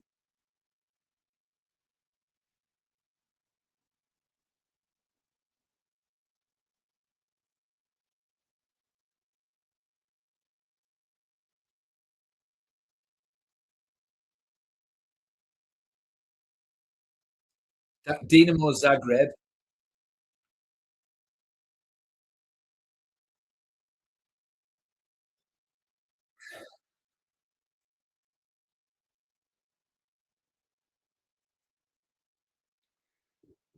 Modric is off.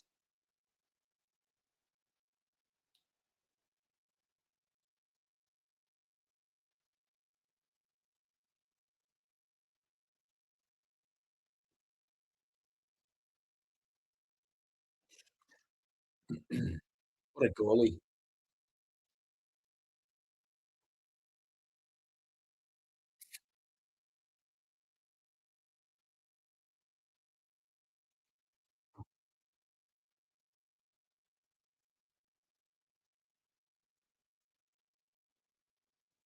Look at that. 18 attempts at goal, 9 on target for England. Battering them.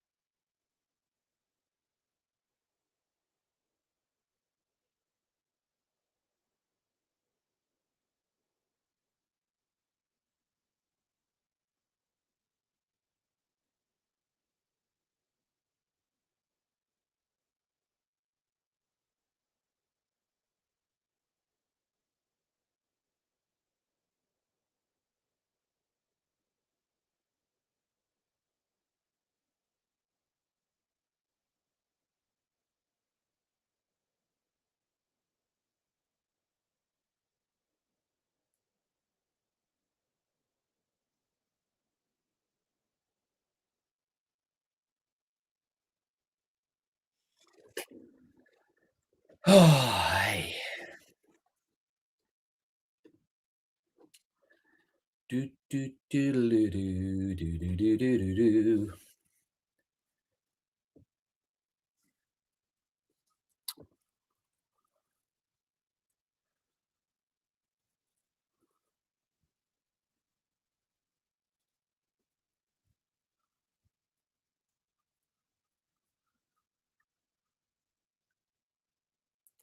Gordon is he's been quiet in this game, and to be honest, I like the look of Ellie Anderson, and I do think he's a good player. But I fear that Thomas Tuchel is doing with Ellie Anderson what Sven Eriksson did in 2006. He's just trying to shoehorn him in, and unfortunately, I don't feel as though he complements Rice well enough to start for England because Rice is going to start. But you need two players who offer two different things in midfield, and Declan Rice is like the deep lying playmaker, sort of ball winner type. And you need Kobe Manu there alongside him that will be a good foil for him who can control the midfield and just hold on to the ball and just dictate things. And Elliot Anderson is not that player. And I don't think Declan Rice is as good as Kobe Manu at doing that role. So bring Kobe Manu on, please, Thomas Tuchel. Let's get a little bit of respite in that midfield because we can't batter them for 90 minutes. We're going to have to catch our breath at some point, and players like that are perfect to allow the team to sort of catch a breath, game manage. Like Paul Scholes used to say, sometimes you just need to keep hold of the ball just for 5 minutes, game management.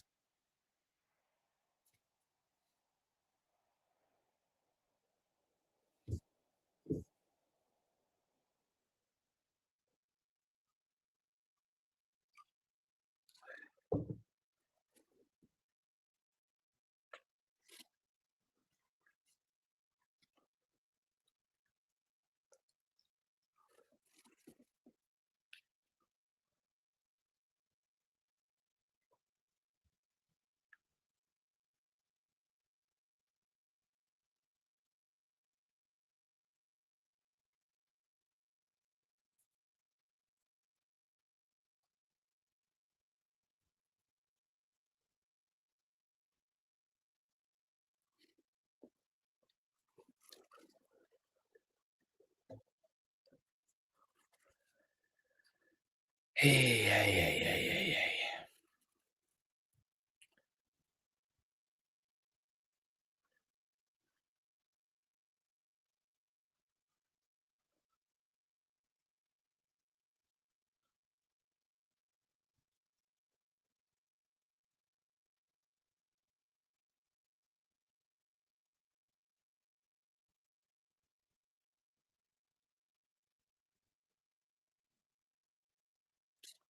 Who's that?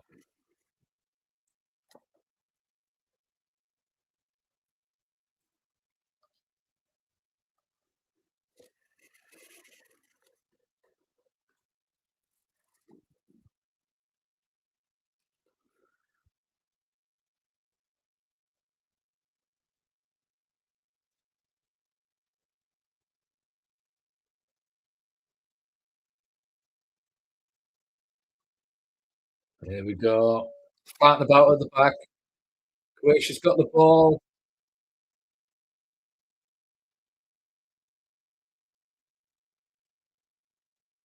Oh, got away with that.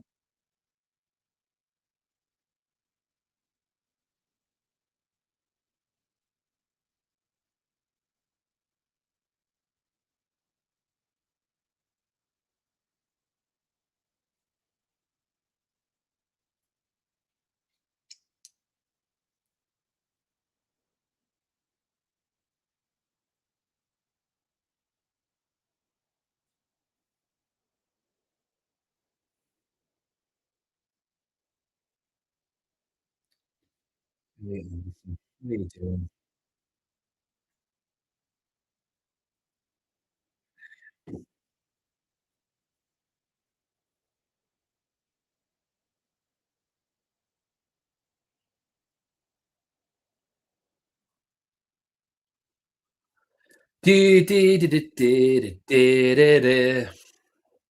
See, England a little bit better in the second half.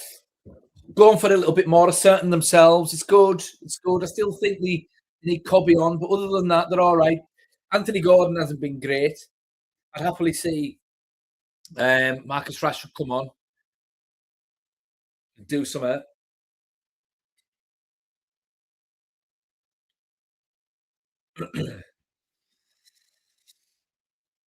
Or Morgan Rogers, whichever.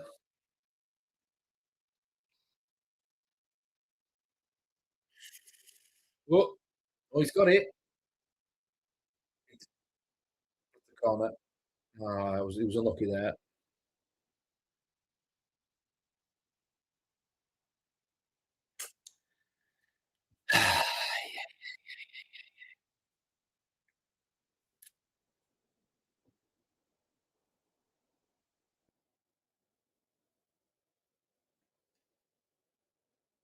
Couple of subs here for Croatia.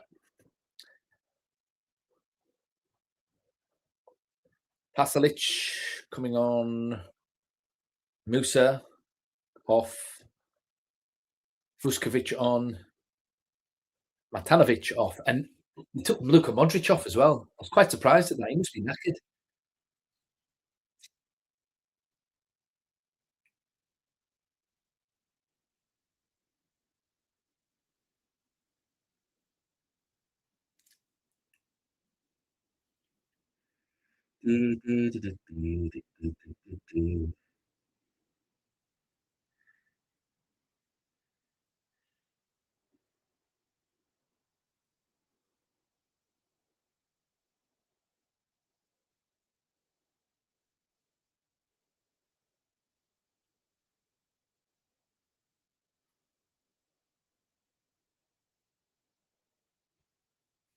Oh, just play on, man. He had the ball.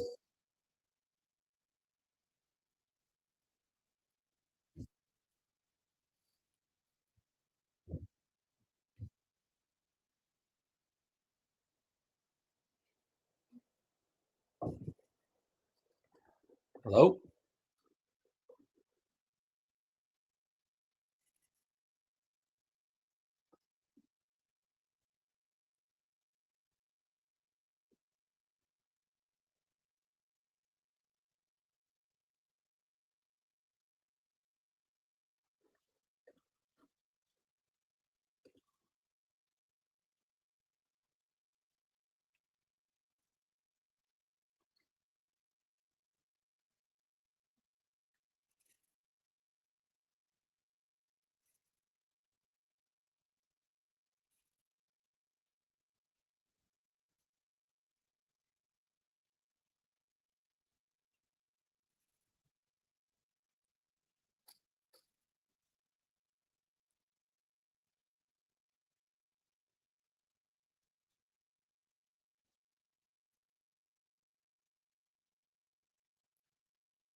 It looks like England have got 4 players up front.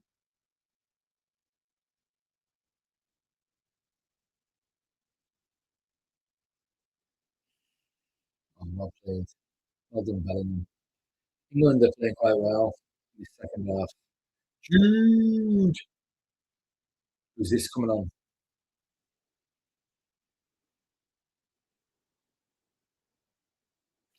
Oh, half time of the second half. Hydration break. Okie dokie. Looking like he's bringing Morgan Rogers on. Wonder who he's taking off. I fancy he's going to take off Anthony Gordon.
Well, that's a fair assessment of that.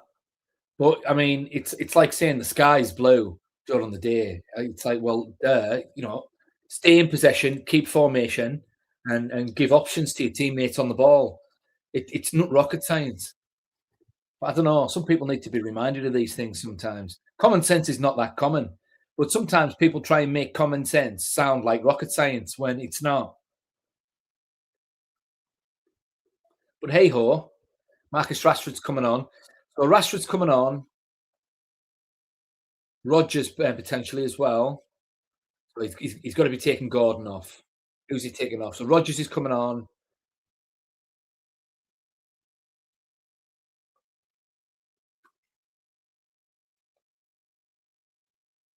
Saka's coming on as well. So who's he taking off? I can't imagine he's taking off Bellingham. Unless he takes off Anderson and drops Bellingham into midfield. That could be a thing. Oh, he's taking Declan Rice off.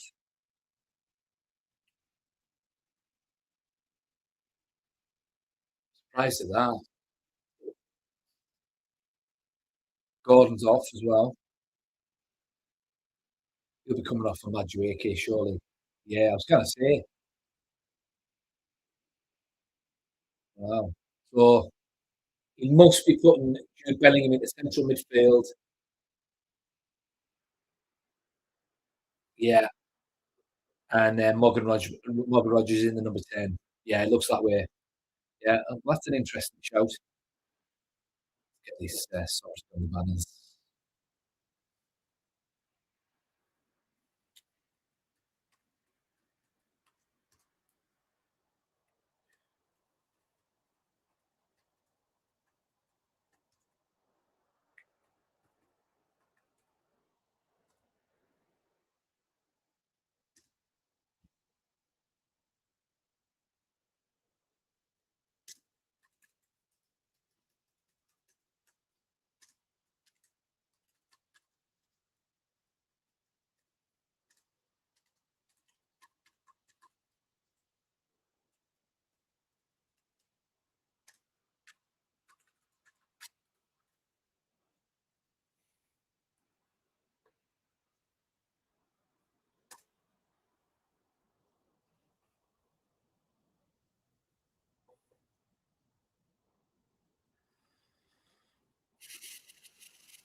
Not a bad game, this.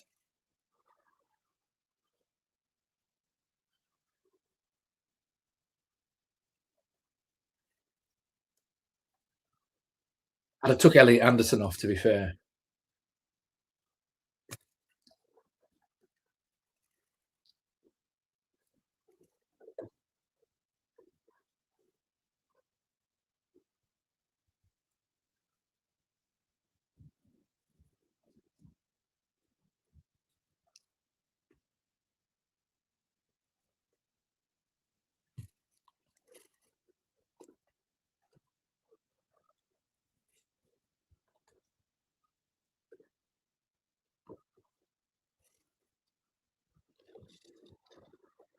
Here we go.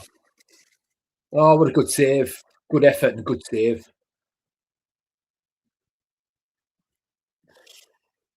Good save from Pickford there. Really good.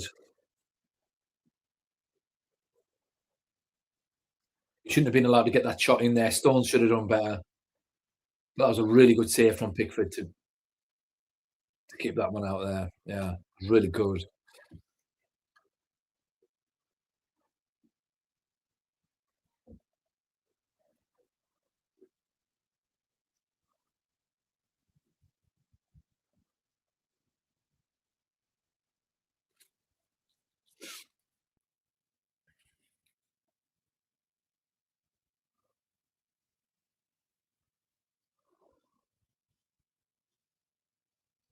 Wow.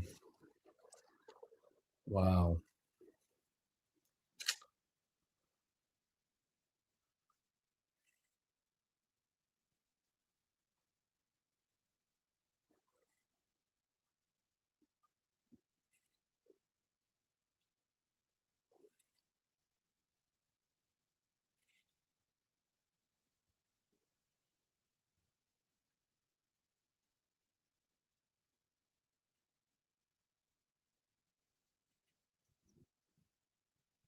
I'm not sure Thomas Tuchel likes Kobe Manu, you know.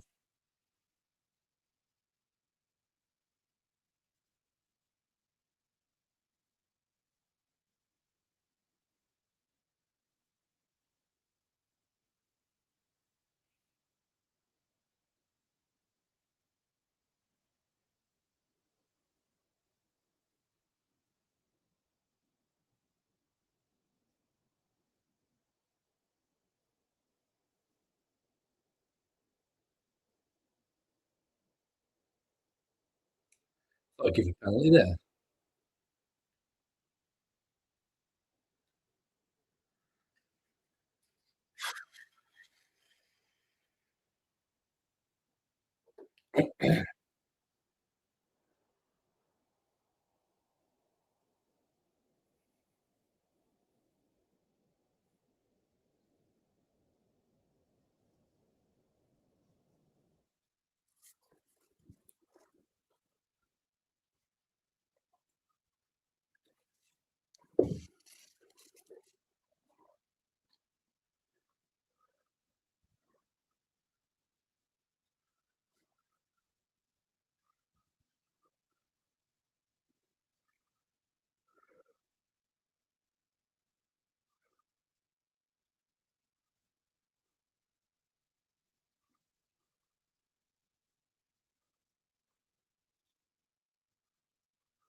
Bellingham off.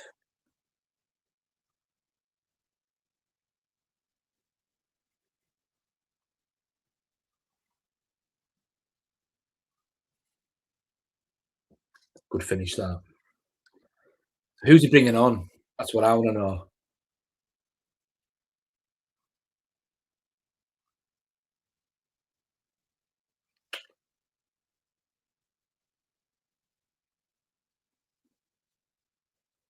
Jed Spence. I'm telling you now, Thomas Tuchel doesn't like Kobe Manu. Jed Spence. You've got to be joking. You're kidding.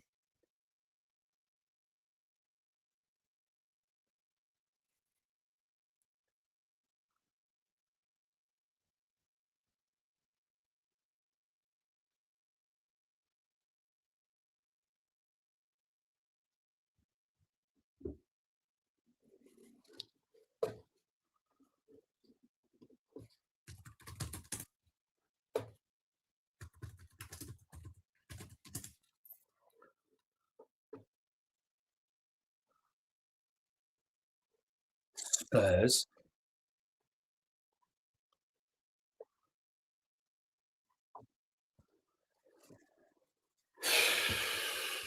What position? Like Jed Spence is he's a fullback.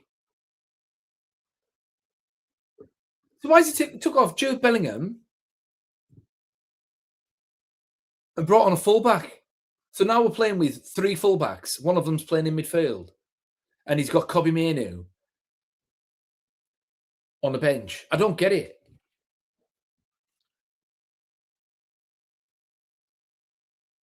Am I missing something here?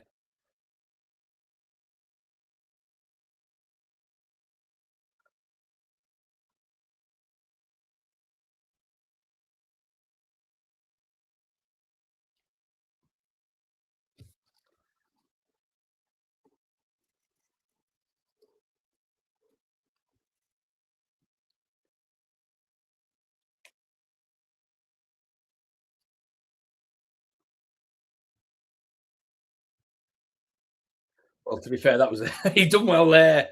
An alternate pace there. That goal, he should be getting man of the match. To be fair,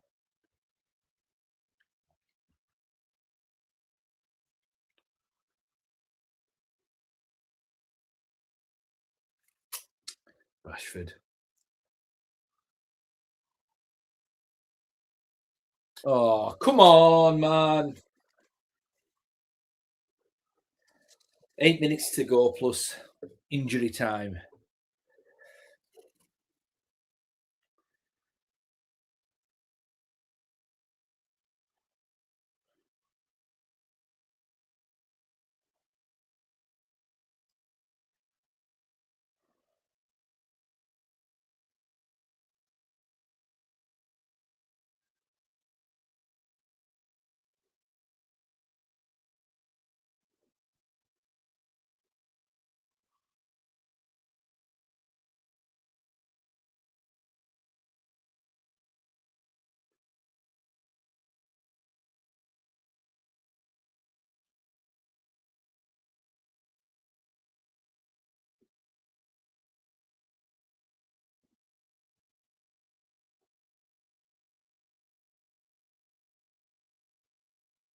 I'm telling you now, this game's not over, and Croatia have got another goal in them.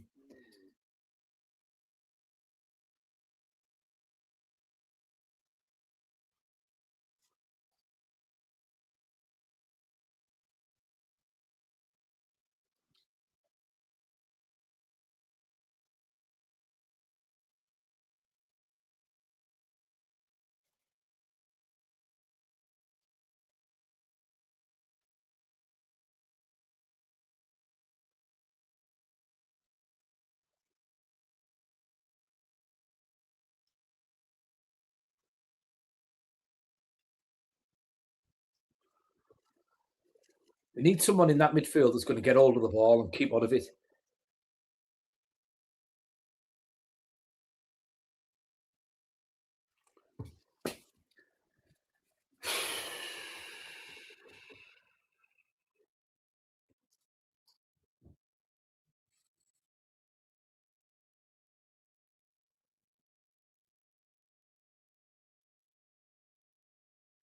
Got a full back with a broken jaw on for Jude Bellingham, but he's got a perfectly good, silky skilled midfielder on the bench who's perfect for this game right now because he will be able to keep hold of the ball, dictate the game, slow it down, and give England a little bit of respite because they've been running around like maniacs for the past 80 minutes or however long. But, oh, here we go. Marcus Rashford, 4-2. Good lad. There we go.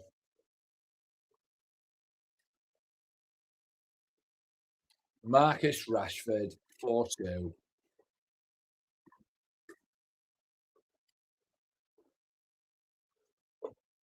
Do, do, do, do, do, do.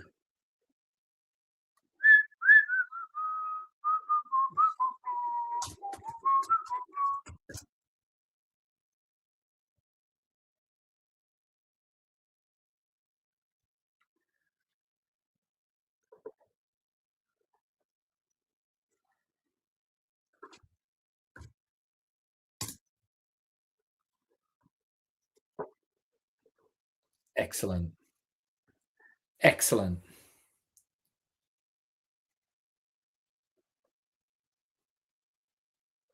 Excellent. 4-2.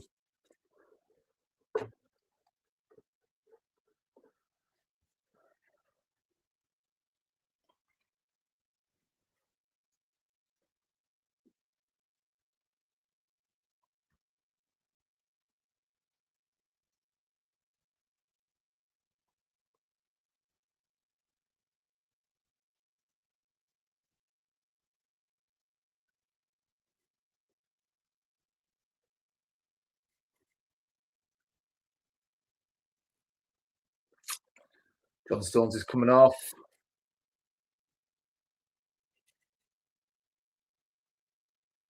BA.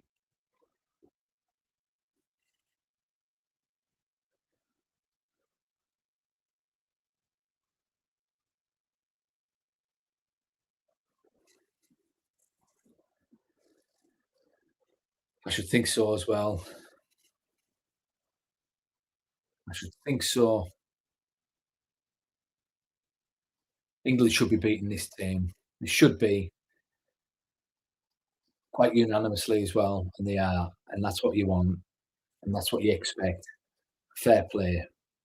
It has been swashbuckling football a bit for England. It Yeah, very English style of play. Bullet headers, penalties,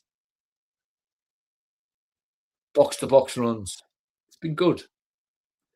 My anxiety's calmed down a little bit now, thankfully.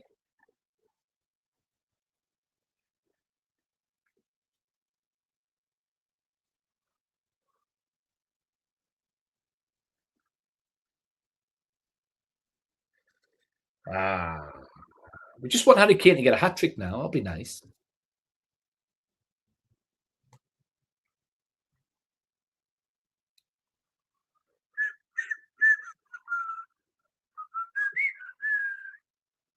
Do, do, diddle-a-doo, diddle-a-da-da-da.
6 minutes.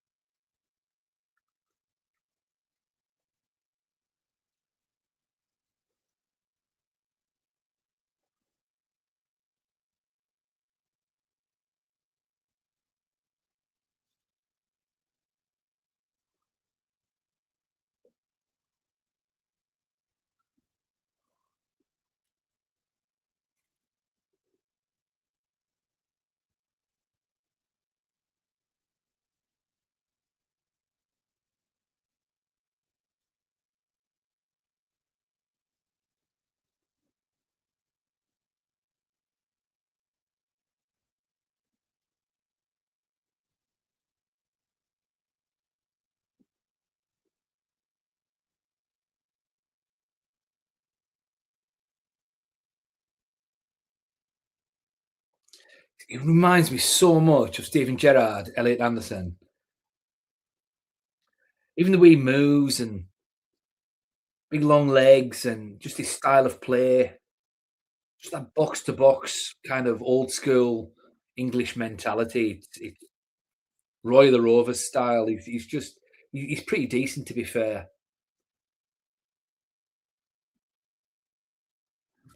Yeah. But still, I want Kobe Mainoo playing. Oh, she's endless. Come on, ref, get this whistle blown.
Hey, hey, hey, hey, hey.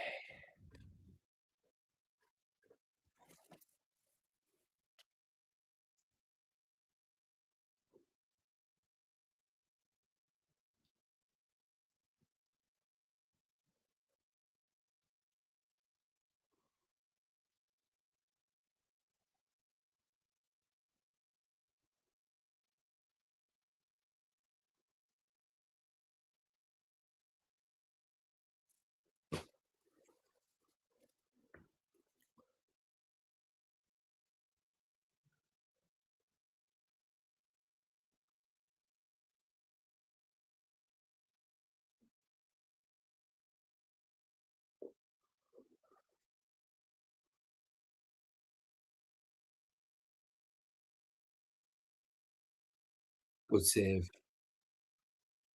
Oh, it's Harry Kane that blocked it. Counter attack. Oh, ooh, counter attack. That's what Rashford's good at. He's got one elite skill, and that's his ability to counter attack. It's devastating.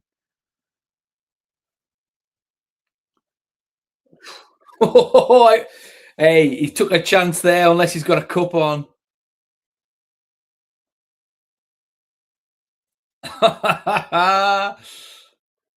Harry Kane.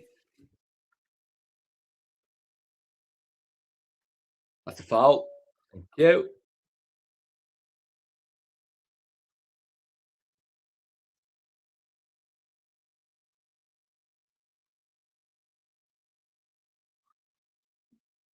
Oh, that was a little dive. There we go.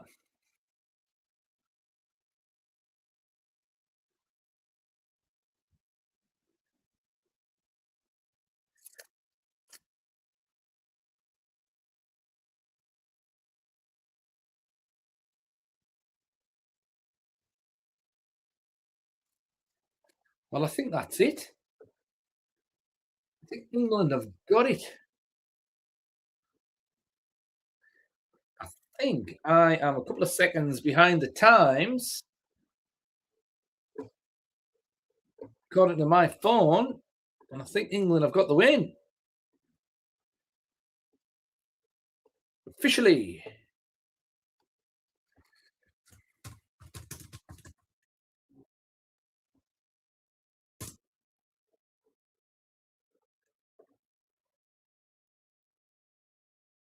That's it. England get the win. Fantastic.